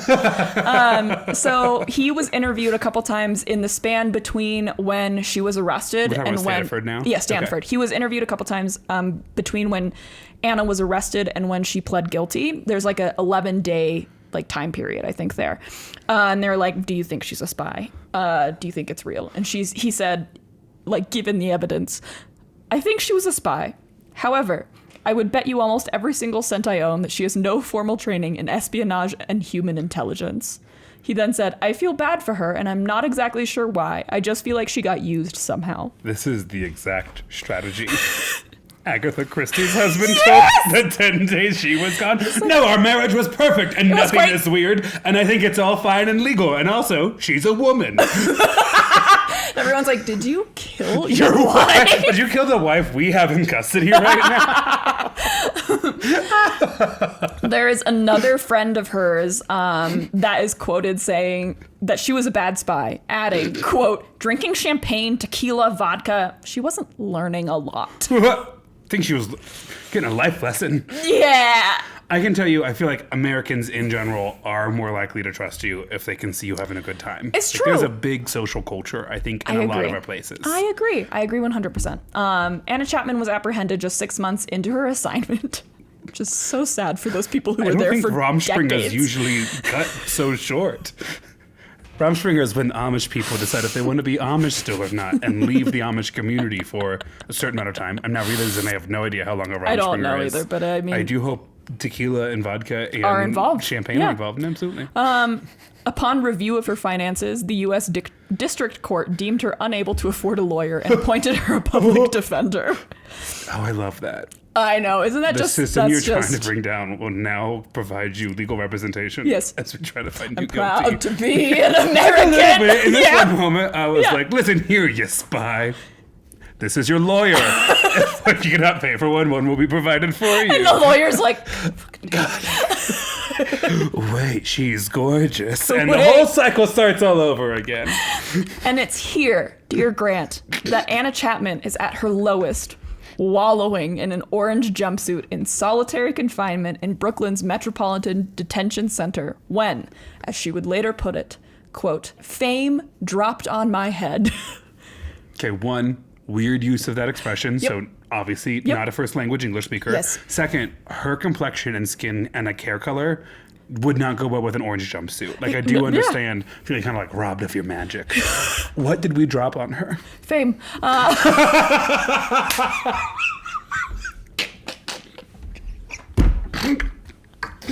ahead. That was so good. I shoved Maya a little bit. I know it's an audio platform. I did like a little sibling And I'm in shove. a rolling chair, so it really was emphasized. I'm stronger than I think I am. So her attorney, his name is Baum. It's Baum. Baum. Okay. Sure. Would deliver her newspapers during that time she's in solitary confinement. Like, fair enough. Which included the New York Times, which ran her photo on its front page 7 times during her 11-day internment in the summer of 2010. America's like still in the Great Recession. Yeah. And they're like, check out this gorgeous Russian spy. I think there was a headline that I saw that was like, the spy who loved us. Isn't this woman who's been working to tear down our central government amazing? Just as much of an American as the rest of us? Let's talk about it. Who 10 years later would also try to tear down our central government. So she would later tell Brett Forrest of Politico in a 2011 interview, which served as one of my primary sources. She says, quote, I remember this moment and it's a very precious moment. Seeing her face on the front page she's of just the like, New York there I am Times. in the news. She's like, that's pretty. There's this TikTok account, and this whole guy's shtick is he recreates fake New York Times articles. I love that. But the New York Times articles that are supposed to like sound neutral, but it's like, is food necessary? Ask world's largest food CEO, or like, it'll be like just like really onion level ridiculous, right? Yeah. Or it'll be like, I was sympathetic towards the unhoused. And then I got stuck in traffic, right? And it's just like stuff like that, right? And I just can't help but feel like the New York Times was unironically like, look at her! running these kind of headlines. Yes. So all of the accused spies, except for Metsos, I think, pled guilty to conspiring to serve as unlawful agents of the Russian Federation within the U.S., and then they were then transferred to Russian custody in exchange for 4 prisoners who had allegedly contacted Western intelligence agencies. And that was that. The U.S. was like, you're guilty? Say it. Say it back. Just say it out loud so we can get Americans Just back. Go back. Jesus. It's like in kickball when you catch a ball and you're going to call one of your own teammates you're like, back into the game. I don't know. Hope maybe it is. Sorry, that wasn't clear at all, friends. No. Thank you for that feedback. You're welcome. Imagine working for 2 decades on this case, cracking it, and the justice you get as the person working at the CIA is another spy that you've never met before gets sent back to your side as they're just released back in their home country. You're like, no! So she came here, just to recap where we're at so far. Came here, partied, fell in love with a real estate mogul. Yes. Got put in jail where she was given plenty of time to read all of the things that we wrote about her, and then we paid for her trip back to Russia? Yes. Oh, okay. Well, that'll teach her to agree to a 2-year Verizon contract. Because that's what got her. It's true. Chapman. Oh, wait. Okay. For all their years in the U.S., the spies never seemed to provide Moscow with anything of use. All of us at our jobs, though, right? I mean, yeah. It's thought that the operation was a, quote, gross waste of resources and a, quote, relic of Cold War gamemanship. And this is from the U.S. perspective, obviously. There is a counterintelligence probe at the NSA that may show otherwise. They think that Russian Foreign Intelligence Service, SVR, used the illegals' network to support one or more Russian moles who had infiltrated Fort Meade, which is NSA headquarters. And that's what, based in D.C.? Maryland, but yes. Okay. Yeah. And so I don't know if there was ever confirmation on that or not. But like the other Russians were there to like help support back his a story? bigger one. Yeah. Okay. Yes. Or just be there in case or whatever. I don't know. So Chapman returned to Russia, and for some reason, the rumors about her simply continued. The socialites. And the socialites' obsession with her grew. There are many articles. New York socialites or like Russian socialites? New York. Okay. I mean, everywhere. Like Sure. Europe to London was Listen, like, we had her. I couldn't imagine going from New York's social scene to Moscow's. That would be a tough transition. I agree. There are some. These were the article titles that were quoted in the article that I read, and I clicked them, and they're all real, unfortunately. Well, these are the questions posed in the articles. Did her father run guns in Africa? Was she close to Prince William? Nice. Was she a certified marksman? Anyway, so her life began, and with that, I need to pee.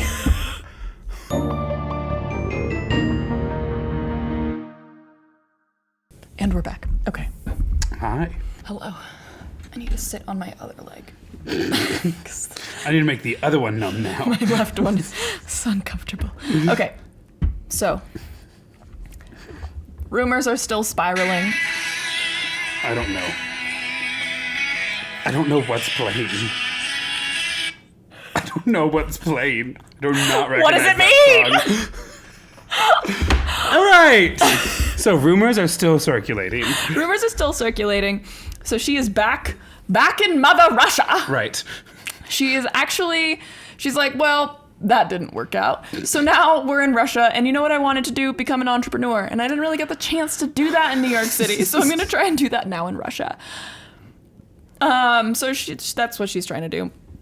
Her and the other illegals get to meet with Putin in July of 2010. Since then, they've also, or maybe it was this meeting in July, they spent time at Putin's Black Sea Villa, which is like his personal home, it seems like. It all sounds terrifying. Yes, Black Sea Villa sounds like a place Yes. I desperately want to go if they serve good cocktails. But not spend the night. No. Chapman alone, however, received the invite to ride in Putin's personal submarine underneath the surface of Lake Baikal? They launched a submarine into a lake. Yes. Putin's personal one so that he can have, I don't know. Good. Okay. Submarine parties down there? I don't know. Maybe. Does she say yes? Yeah, she goes down. Oh, okay. Yeah. And she comes back up? Yeah. Okay. It's not clear, like, there's no rumors or anything about what happened down there. It's just, it seems like Putin has taken a shining to her. She just has a fun time. Yeah, she just has a fun time. Okay. There's a source quoted saying Anna is Putin's girl. Oh. Yeah, strange. Anyway, how does Russia recover their very public failure, you might ask? I don't know. Yeah, exactly. Andrei Soldatov, he's the author of The New Nobility, says nobody here, as in Russia, Moscow, thinks the illegals were a failure. Pause for a second. I'm sorry, what? What? They were literally apprehended. Right. And also didn't seem to give you any like good content. information. Right. You had to actually give up some of the spies you had captured to get them back. And they weren't a failure? Anyway, he said... So supportive work environment. I know, right? He also says it's a victory because it shows we can still compete with America. We are a great power. We can do everything we want to. Could a great power fail at spying? Exactly. Could someone depressed do this? But it's like... Oh, it's God. like... I'm sorry... What? It sounds like the speech he tells himself in the mirror. It sounds like the first hike after winter, where I'm like, see, I did this just 30 minutes longer than it took me in the fall, but I'm here. I can do it. We got it. I'm ready for that half marathon. Yeah. There is a quote from the article, the Politico article, saying, but to make that idea stick, Anna Chapman must be made a success story, even if only after the fact. Okay. So then there's another quote from that author, Soldatov. Quote, we need to show the American public that Anna Chapman is a hero. Which also, of all of the spies, she objectively is not the hero. I also don't know if it's a good thing to be like, remember this person that none of you were supposed to know? Now all of you get to know her. Like, I don't know. Look how hot she is. Exactly. And you don't get her anymore. It's almost like... the information she gave you can't actually be useful if you are trying to raise her profile that much. Exactly. So Chapman is quoted in 2011 in this interview saying, quote, if I want to meet anyone, the CEO of the biggest company, really, I can. I can just call them up and they're happy to meet me. So she's talking about how much power she has, basically. Like back in Russia? Anywhere. Okay. Like around the world. Like she's not allowed in most countries. Sure. Yeah. It's a handful of ones that do allow her. Yeah. She can meet with anybody. Skype is the thing around this time. So true. Yeah. So despite this, she doesn't enter big business. She spends a lot of her time capitalizing on her personal brand. I know that's what you've been talking about for a little bit, but it's crazy to hear that phrase. Here's a list of some of the things that she has accomplished in, like, this article was published at the very beginning of 2012. Okay. She's arrested mid-2010. Okay, so this is like a decade ago. Yes, but so like in the year and a half between her getting arrested, extradited back to Russia and this interview, this is what's happened. In 2011, she was developing a sci-fi cartoon series starring a redhead who is coincidentally not named Anna. It's Hannah. Like, if you're gonna have a personal brand, right? Just be obvious with it. You can't be subtle with that kind of stuff. She's redheaded spy in America. It's a 6-month series, but her name's Jennifer. Yeah, like what's happening? She releases a poker app for the web, and this one, it actually... A poker app? Yeah. Like to play poker? Yeah. You want to play poker on an app developed by a publicly Russian spy? Yeah, I don't know. Okay. Here's the thing, though. There's a friend of Chapman who says Anna is a very dangerous player. Your first mistake with her will be your last mistake. Just a... That, like, but what about her first mistake? Yeah, her first mistake got her and 11 other people sent back to Mother Russia. Her first mistake ended 2 decades of spy work. Yes, exactly. But apparently she's really good at poker. Okay. So she has some strategy in her brain. I don't know. She, at this point, is considering developing an Anna brand perfume. She wants to find a ghostwriter to write a book about business. Sounds like Michael Scott writing a book about business. I want to just share ideas and then have someone who knows business write a book about business. Exactly. And then claim that I wrote Good. it. She was also pictured in the Russian edition of Maxim, which included a Q&A with her, which she was not actually cued and giving A's. She just wrote the whole thing. Let me ask myself this question. That's a really interesting question, me. Here's my also interesting answer. That's how I teach. So I want you to know. I funny get to how me. that works. One of the questions that she asked herself was like, if someone were to play you in a movie about That's a legitimately Jessica Chastain, right? Alba. We'll get there. Who the fuck is Alba? Jessica Alba. Oh, Yeah. that's who she said? Oh, no, that's not who she said, but we'll get there. Okay. It's a whole different, no, not really. She's installed as the leader of the Molodaya Guardia, the Young Guard, which is the youth wing of Putin's United Russia political army. This is thought that it was done, like she was put into this position because they were like, no one's taking you seriously, babes. We got to give you a gun. We got to make people think that we take you seriously. We got to give her money and a gun. Exactly. Patty This is Hearst. one of two things that they do. We're going to talk about the other thing that they do. Put her in charge of a political army? Yes. The group is also not good. Before she was installed as the leader, had been linked to several beatings. Ooh. Yeah, not super great. It's a youth organization, you Yes. said. It's tough to hear. Tough to hear, yeah. And so it's strategic to make the public believe the government took her seriously as a spy when she's doing all of this stuff, like releasing a perfume. Do we find out more? Right. Sorry, you forget that detail. Do we ever hear more about what she was doing in London or how long she was in London for? She was in London from 2003 to 2006 at least. It's not clear if she stayed in London after her divorce until 2009 when she moved to New York, but that's the time that she was at least married to Alex Chapman, who already was mad about it. I don't get into any of it. He is like very vindictive. He knows that she married him solely to get a British passport. And so he tries to like get back at her, and it's not really super So great. Alex Chapman, not part of the spy ring? No. Okay. He does not know. He I think tries to sell stuff like that.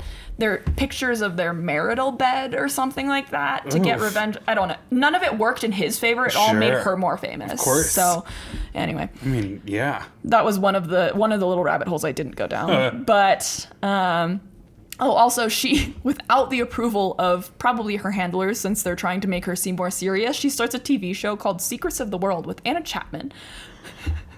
I mean, I would watch it instantly. She covers things like, I don't know, like superstitions, basically, is what she. Yeah. Anyway. Oh, that's it. I kind of like want vampires. I kind of want black her like cats. in a jeep back in Kenya, retracing her childhood. No, she's like, not allowed on the streets really to of leave Russia. Right. I forget that she's Yeah. probably not allowed in most of the world. Yeah. Exactly. So that's her influence in Russia. If a girl sells perfume in a wood, but no one is allowed to visit smell her. Is she even a girl? Is she an influencer? No, I want to smell my candle. You did a great job. Thank with you. these. So that's her influence in Russia. Her influence does extend to the U.S. though, because the U.S. Sure. is still kind of like, who was she though? She's so hot. Oh my God, the U.S. had one situationship and it just cannot get over it. It cannot get over it. And it's like, the U.S., you need to get a job. You are in a recession right Yes. now. And I was like, but there is this redhead one summer. Can't get her out of my green eyes. Oh my god. Jessica Alba wanted to buy rights to her story and adapt it to a film. Okay. The top LA talent agency called Chapman's New York attorney to see if they could get in touch with Chapman to see if they could represent her. And saying that a Russian spy still has a New York attorney on retainer. I don't even think that she was paying him. I think they were just like, hey, do you have her number, We bro? will speak for her. Vivid Entertainment asked her if she wanted to appear in a, if you have children in the car, cover their ears for 2 seconds. Vivid Entertainment asked her if she wanted to appear in a porno. All What'd right, she kids, you say? can listen. I don't know. I don't. Okay. I think no.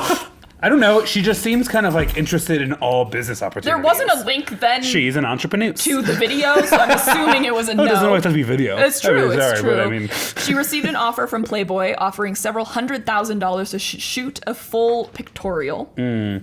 So you're wondering, she wants to be an entrepreneur. This Right. seems like a great way to build a personal brand. yeah, it's her image. Unfortunately, Like her in a beret would kill. and a gun. Yes. Imagine.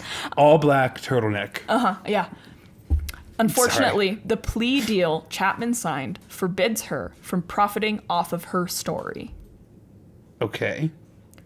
Technically, this applies to both Russia and the US. Unfortunately, you can't enforce it in Russia. However, that means that Jessica Alba cannot buy her rights.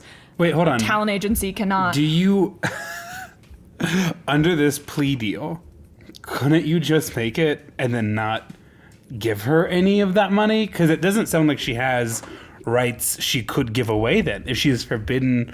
I mean, obviously I'm not a lawyer. If you are and kind of understand this a little bit more, write in. Yeah. But it sounds like she can't make money off of it. Does not necessarily mean others can't make money off of it. There's no way that most people will know the whole story, and so they would have to talk to her about it, and it seems like she's probably not going to be willing to do it if it's not going to directly profit or like build her personal brand. Sure. The FBI is not going to give her those details.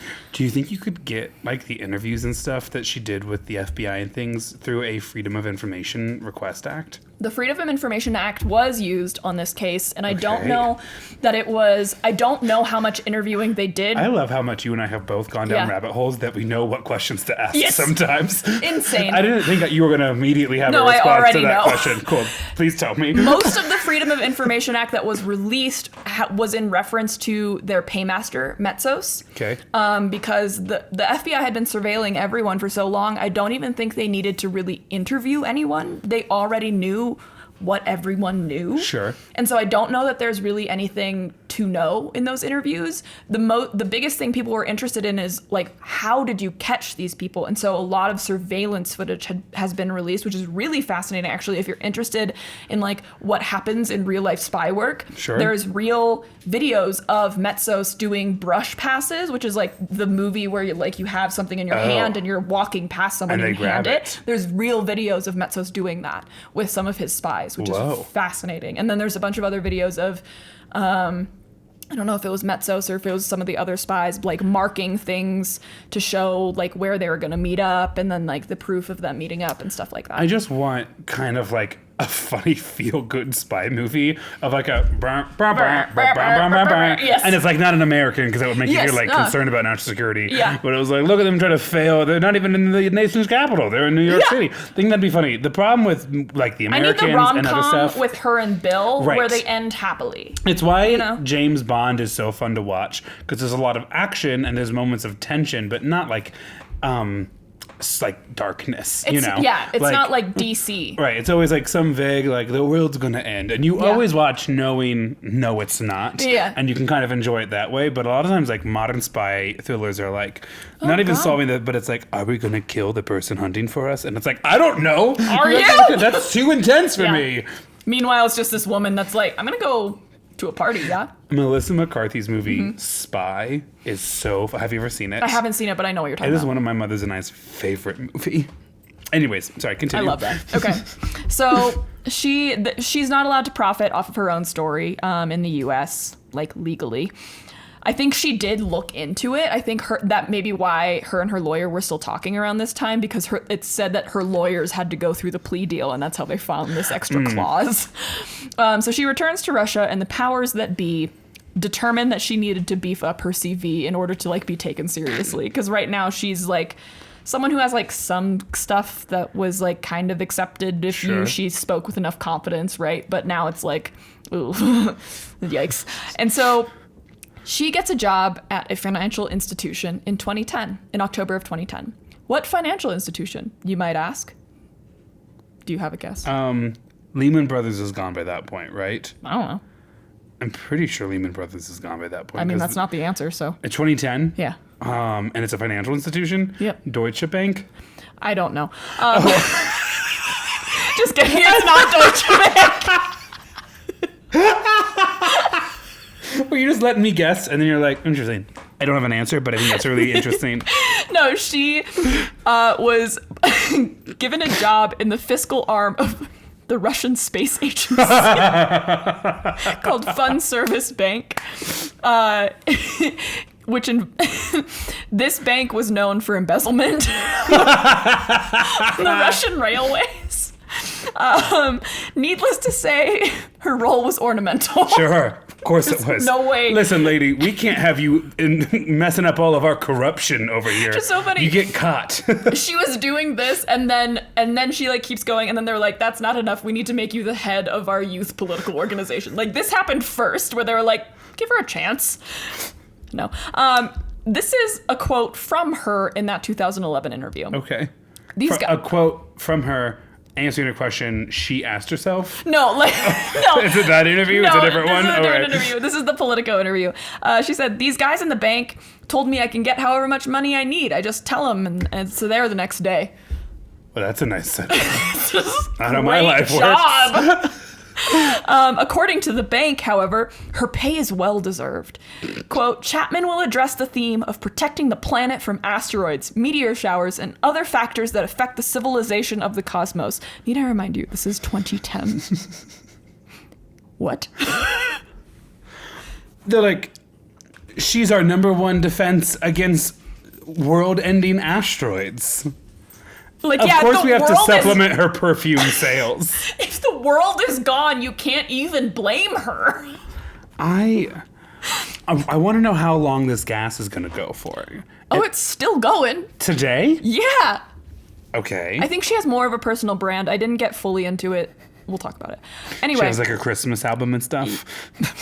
Can you imagine? I would listen yes, to that. I fully could imagine this woman having a Christmas album. Right. So Actually, for this job, she travels to the Russian version of our Cape Canaveral to bless the cosmonaut crew. Yeah. Cosmonaut. Imagine being like, "Welcome. I know it's a tremendous honor to meet a failed spy, somewhat of an author, and perfume enthusiast.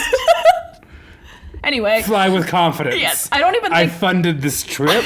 I don't even think it was like a space mission. It says a cosmonaut crew on the ride through the cloud cover.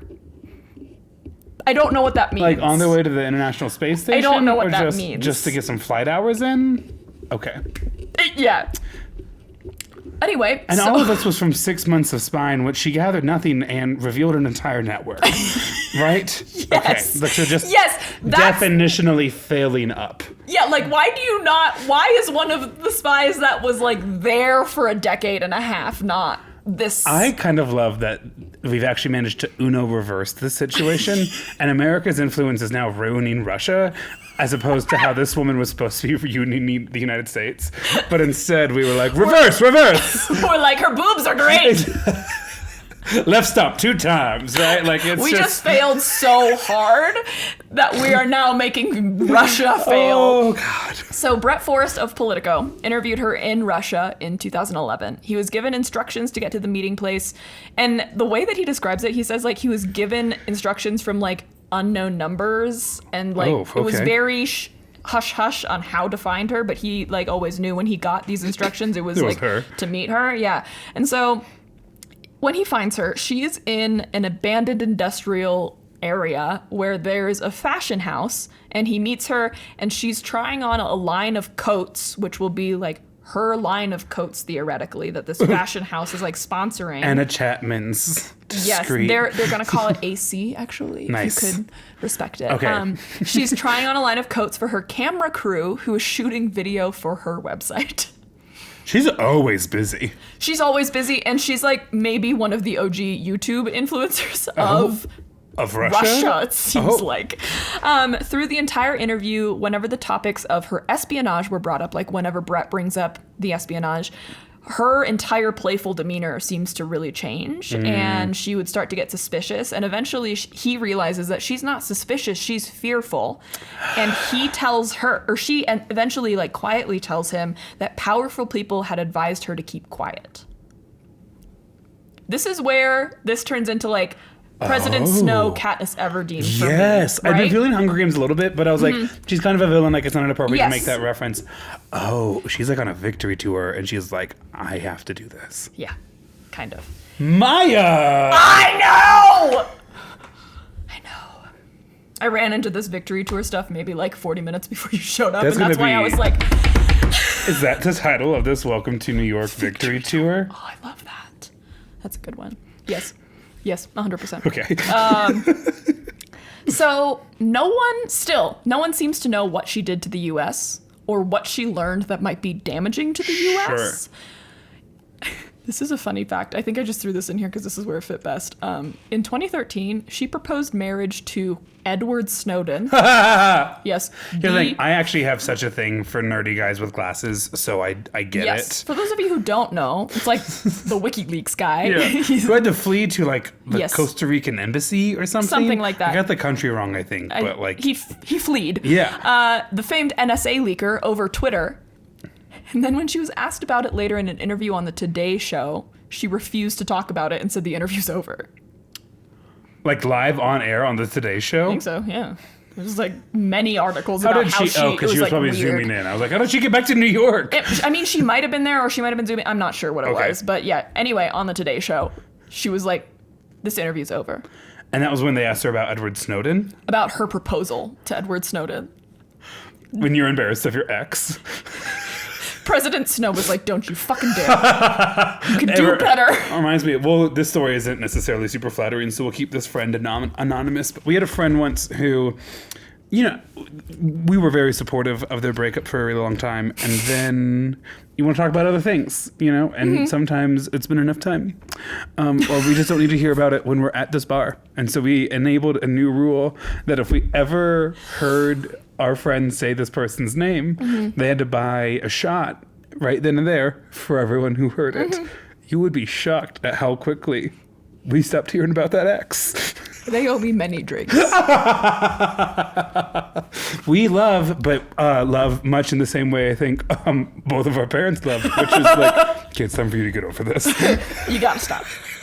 You gotta stop. I was nice, and then you pushed it. Yeah. Yep.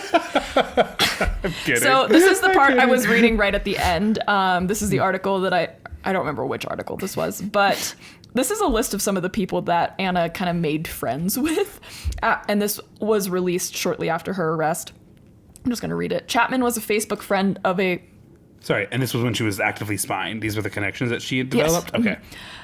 Chapman was Facebook friends of a well-known economist and NYU Stern Business School professor, Nouriel Roubini. Roubini, dubbed Dr. Doom, has been credited with predicting the global economic meltdown and is well-known on the New York club circuit. Hilarious. Love that. Chapman and Roubini were Facebook friends until this morning. The morning of the article, which was still in 2010 while she was probably still being held. When the former director of the Office of Policy Development and Review at the U.S. Treasury Department removed her from his friends list. She was like, gone. She is no longer in my MySpace top 5. Roubini, who is also the former senior economist for international affairs with the White House Council of Economic Advisors, told ABC News that Chapman had befriended him on Facebook. Quote, I may have met her socially on one or two occasions in a large party, not at my place, never had a one-on-one conversation or meeting with her, Roubini said. He added that he has no association with Chapman, nor would he ever want to have one. According to the criminal complaint revealed... No one look in the closet in the back. He was like, I never talked to her! No, I don't know. Don't look at my phone. Everyone's like, she doesn't know anything. And he's like, yep. Check his notes app. He was like, she doesn't know anything. She doesn't know anything. She doesn't know anything. What did he tell her? What did I tell her? I mean, just the routing number of the U.S. Treasury. That's not an issue, right? That's nothing. She has so many routing numbers. According to the criminal complaint received in court yesterday, some of the accused Russian spies arrested this week were directed by Russian intelligence to gain information from the U.S. foreign national policies to try and outline their views and, more important, Obama's goals and what he expects to achieve during summit in July and how his plans. So they just were supposed to find out information that, like, the Washington Post was going to cover in a couple weeks. That is classic. We don't actually have a lot of work for you to do right now. Yes! Yes! They're like, will you put this? Putin can't figure out the It's spreadsheet. a slow month. Can you put the data entry in for us? Listen, just go to all the parties with the U.S. energy people who are about to take over now that Obama's in. And just like, I don't know, like, Obama, what's he reading? You know, like, what's exactly. Putin wants to know. Could you watch the Oprah Winfrey interview and, like, send us your notes on it? We just don't have the time. It's literally what it was. Okay, so Soldatov, the author, seemed convinced that Anna had only ever used her father's status as like a high-ranking KGB officer and his connections to bankroll her dreamlike life in Manhattan and nothing more, that she was not a relevant threat. Her property real estate manager boyfriend isn't bankrolling everything? I'm sure he was at some point. Okay, but to get in initially. That's what Soldatov thinks anyway. But then again, when she was meeting with some of the Russian operatives, they were saying like your house, your money, whatever, it seemed like it was maybe funded by the Russian government as well. So I don't know. Victor Cherkashin? It's Cherkashin. Anyway, he was KGB's Washington station chief in the 80s, and he has a connection to the guy who wrote the political article. And so the guy who wrote the political article is also talking to him. This man, Victor, recruited Aldrich Ames and Robert Hansen, who are two of the most destructive Cold War U.S. double agents. Aldrich Ames admitted to compromising, quote, virtually all Soviet agents of the CIA and other American and foreign services known to me, and provided the USSR and Russia with, quote, huge quantity of information of U.S. foreign defense and security policies. And Robert Hansen also compromised dozens of U.S. spies working for the Soviets and shared details of U.S. technical operations, such as communication, interception, eavesdropping, like all of their tactics. So like they did a ton of damage, just those two. And Victor is the one that recruited and like helped bring them up. He's a spy master. Yeah. Not like at the time of this interview, but at the time of the Cold War. Victor, in contrast to what Soldatov said, saying that she's not a threat, Victor is quoted saying, I like her appearance. No one suspects her. It means she's a real professional. She's very clever, a sober person. Oh. So it's very interesting that the security expert thinks Anna isn't a good spy, but Victor, a spy master, is kind of in admiration. That'd be the exact person we'd hire of or her like talents. Go for. Yep. And yeah, I mean, now Anna is still like pretty famous on social media. She has some problematic views. She like, I think... What? A former Russian spy isn't hip with it? She posts a lot of really flattering pictures of herself, and that's not the problem. The problem is all of her captions are very political, and it's kind of funny. Yeah, because it's Russian politics. No, it's American politics, a lot of it. Oh, she's still commenting. She was an advocate of Trump. Shocking no one. Relatively recently. Yeah, the man who got help from... I mean, listen, I think if you're listening to the podcast, this isn't going to shock you. Yeah. The man who got help by Russia to get elected in the first place. She's a supporter of him. That's nuts. It's also kind of sad, though, the article, my main source, the Politico article with Brett, the ending bit of it is like really kind of powerful. I didn't want to get into it because it was like a lot of details, but it really shows how much she wants to build her personal brand and how limited she is because of her status. Like, she can't really leave the country. She's talking to Brett about how she wants to like buy some like a circus nearby and kind of develop it into like Cirque du Soleil and bring it around. And it's all very like positive. She has a lot of positive says. She was at like a Putin rally equivalent or something, and like her main message was like, just be positive, you know. It's like kind of weird, but it's also like haunting because there's also a scene in that article where they're at an airport. They're gonna fly to somewhere to see the circus that she's like considering buying, and they see on the TVs Putin inspecting some like military thing, and he's asking like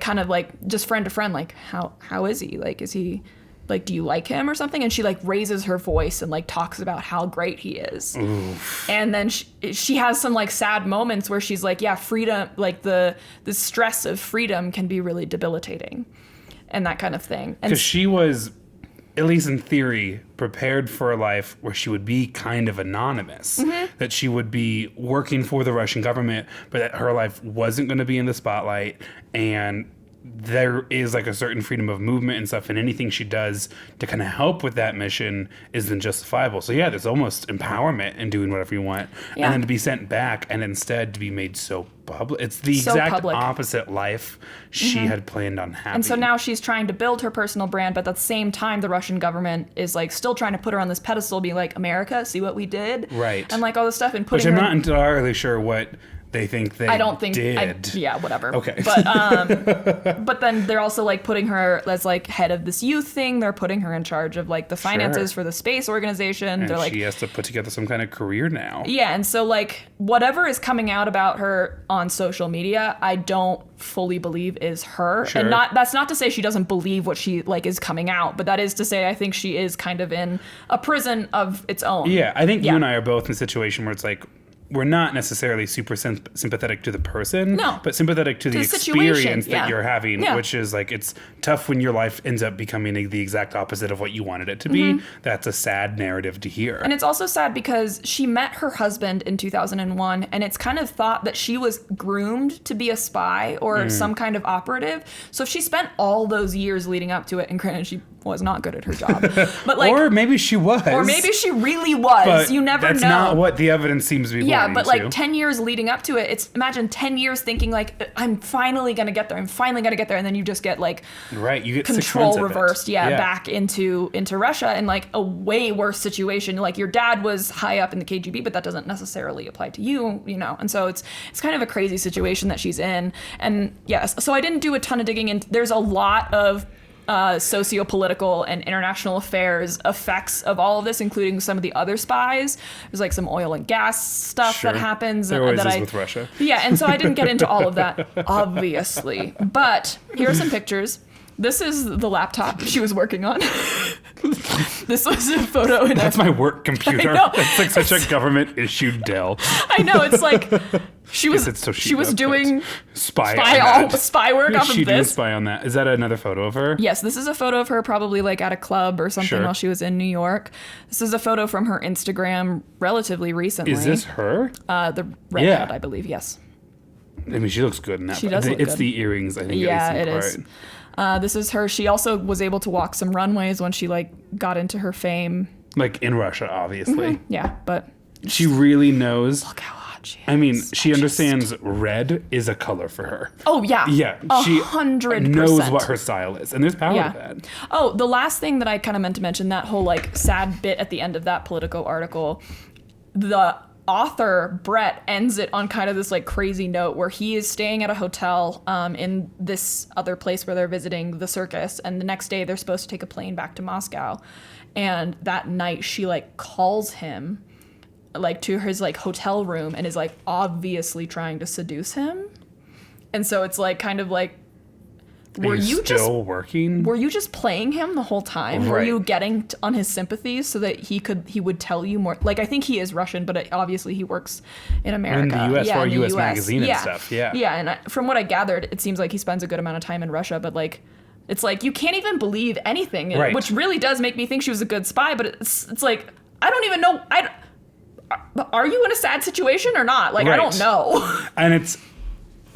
This is an easier topic to digest because the person was a spy against the U.S. and so for 6 months, right? You don't end up feeling. I mean, the situation's sad, but part of me is also like, oh no, you failed at doing this evil thing, and now you know, that sucks. You didn't get to live your life of causing discrete damage, and instead you have to be a celebrity. It was really interesting, like those like last several paragraphs of him kind of talking about the own personal connection he's made with her, and then it ends on that, and he's like, she's like using her femininity as a weapon as she was in the U.S. Right. Is she using that on me? Right. And then the article just ends. I kept scrolling and I was like, I'm sorry, what? Yeah, because she never gets to have an authentic moment that's not investigated or perceived differently. Nuts. Welcome to New York, baby. Listen, I'm actually really proud of you for not going back to the Gilded Age like I did. I really thought I was Emma Chapman, man. I was so there. Or not Emma Chapman, Emma Goldman or whatever. And are we still hoping for the next episode to feature a special friend or no? I don't know. We'll be in break. We can talk about it. Cool. I do still have like a backup story ready to go. Okay. We can do that in like one Am I the Asshole episode or not. Perfect. Don't know if this is going to stay or not, but yeah, we can also do it with like a live whoever's in the house at the time. Sure. Yeah. So then the real question becomes, what should the name of this episode be? I think Victory Tour? Victory Tour is good. I can't get the Hunger Games aspect out of my head, especially knowing that it's like such a kind of dystopian society. then I think let's roll with it. That looks great for me. I like it. This is coming out in January. Femme fatale. Right. Ooh, that's kind of fun. This is going to come out on... Is this our first one of 2024? No, last it's our second one? Yeah, so this one will be January 10th. Yes. Hi, I hope you guys are surviving January. Let us know. Yes. Send a How is it? message. I have a lot of just like kind of family time and eating ahead of me, which I'm looking forward to. But then January comes around and it's like time now to prepare for that half marathon that I agreed to do. You need to send me the information for that. Also. Yeah, I need to buy it. Yeah, that's I was at that trivia thing where we all brought around snacks, and Alexandra, my dear Midwestern friend, bought this cheese on beer on cheese dip. What? And I was like... Was it just beer cheese dip? Maybe, I don't know. It was like cheddar cheese, cream cheese, and beer, and a lot of, was it chives? No, it wasn't Was chives. it hot and creamy, or was it like a cheese ball? It was like cheese. It was not cheese ball-y. It wasn't it wasn't hot. It was creamy and... Creamy enough that you could like kind of dip? Mm-hmm. Okay, probably like a beer cheese thing then. It was so good. Anyway, she like sent a message to all of us, and she was like, I don't trust anyone else to bring dip, so I'll bring dip. I got that. If you guys could remember napkins, dry ones. Yeah. And as soon as I tried that dip, I was like, you're right. You're right. I know nothing. There are certain elements that we are. And now you also understand why I have to have such a spicy system clearing out breakfast soup because of all the cheese. Yeah. I'm going to get McDonald's on the way home. I have not eaten dinner yet. I also woke up pretty late because I'm on break, so everything's just kind of set back. No, that's super fair. Anyways. We do need to record Patreon, so. Tonight still? Yes. Dope, okay. I wasn't sure if you meant like in general or like that's happening. Yes, tonight. Fun. Hey! Good job. This was a fun one. I'm glad. It really came out at the very last minute, so. So the best ones to do. Yeah. I mean, it worked out. I'm happy with it. Do you want to do our ending speech? Sure. You can find us on social media at Well I Laughed. That's TikTok, Instagram, Facebook. You can find us on Patreon at Well I Laughed Podcast. And you can email us at welilaughedpod@gmail.com. Oh, and we also have a P.O. box now? We do have a P.O. box. I don't remember if I mentioned this on the last... We did. I'm fairly certain we did. It's brand new for us still, so we're excited. I'm very excited. I'm going to go check it tomorrow when I have to go mail stuff out. What's the address? Yep, you can find it on our social medias. Bye! Wait. Oh, we found it. Oh, okay. Not bye. It's 1766 West 46th Avenue, P.O. Box 11383, Denver, Colorado, 80211. When you winning, you're winning, but not when you're just winning. So, yeah. Anyway, okay, bye. Bye.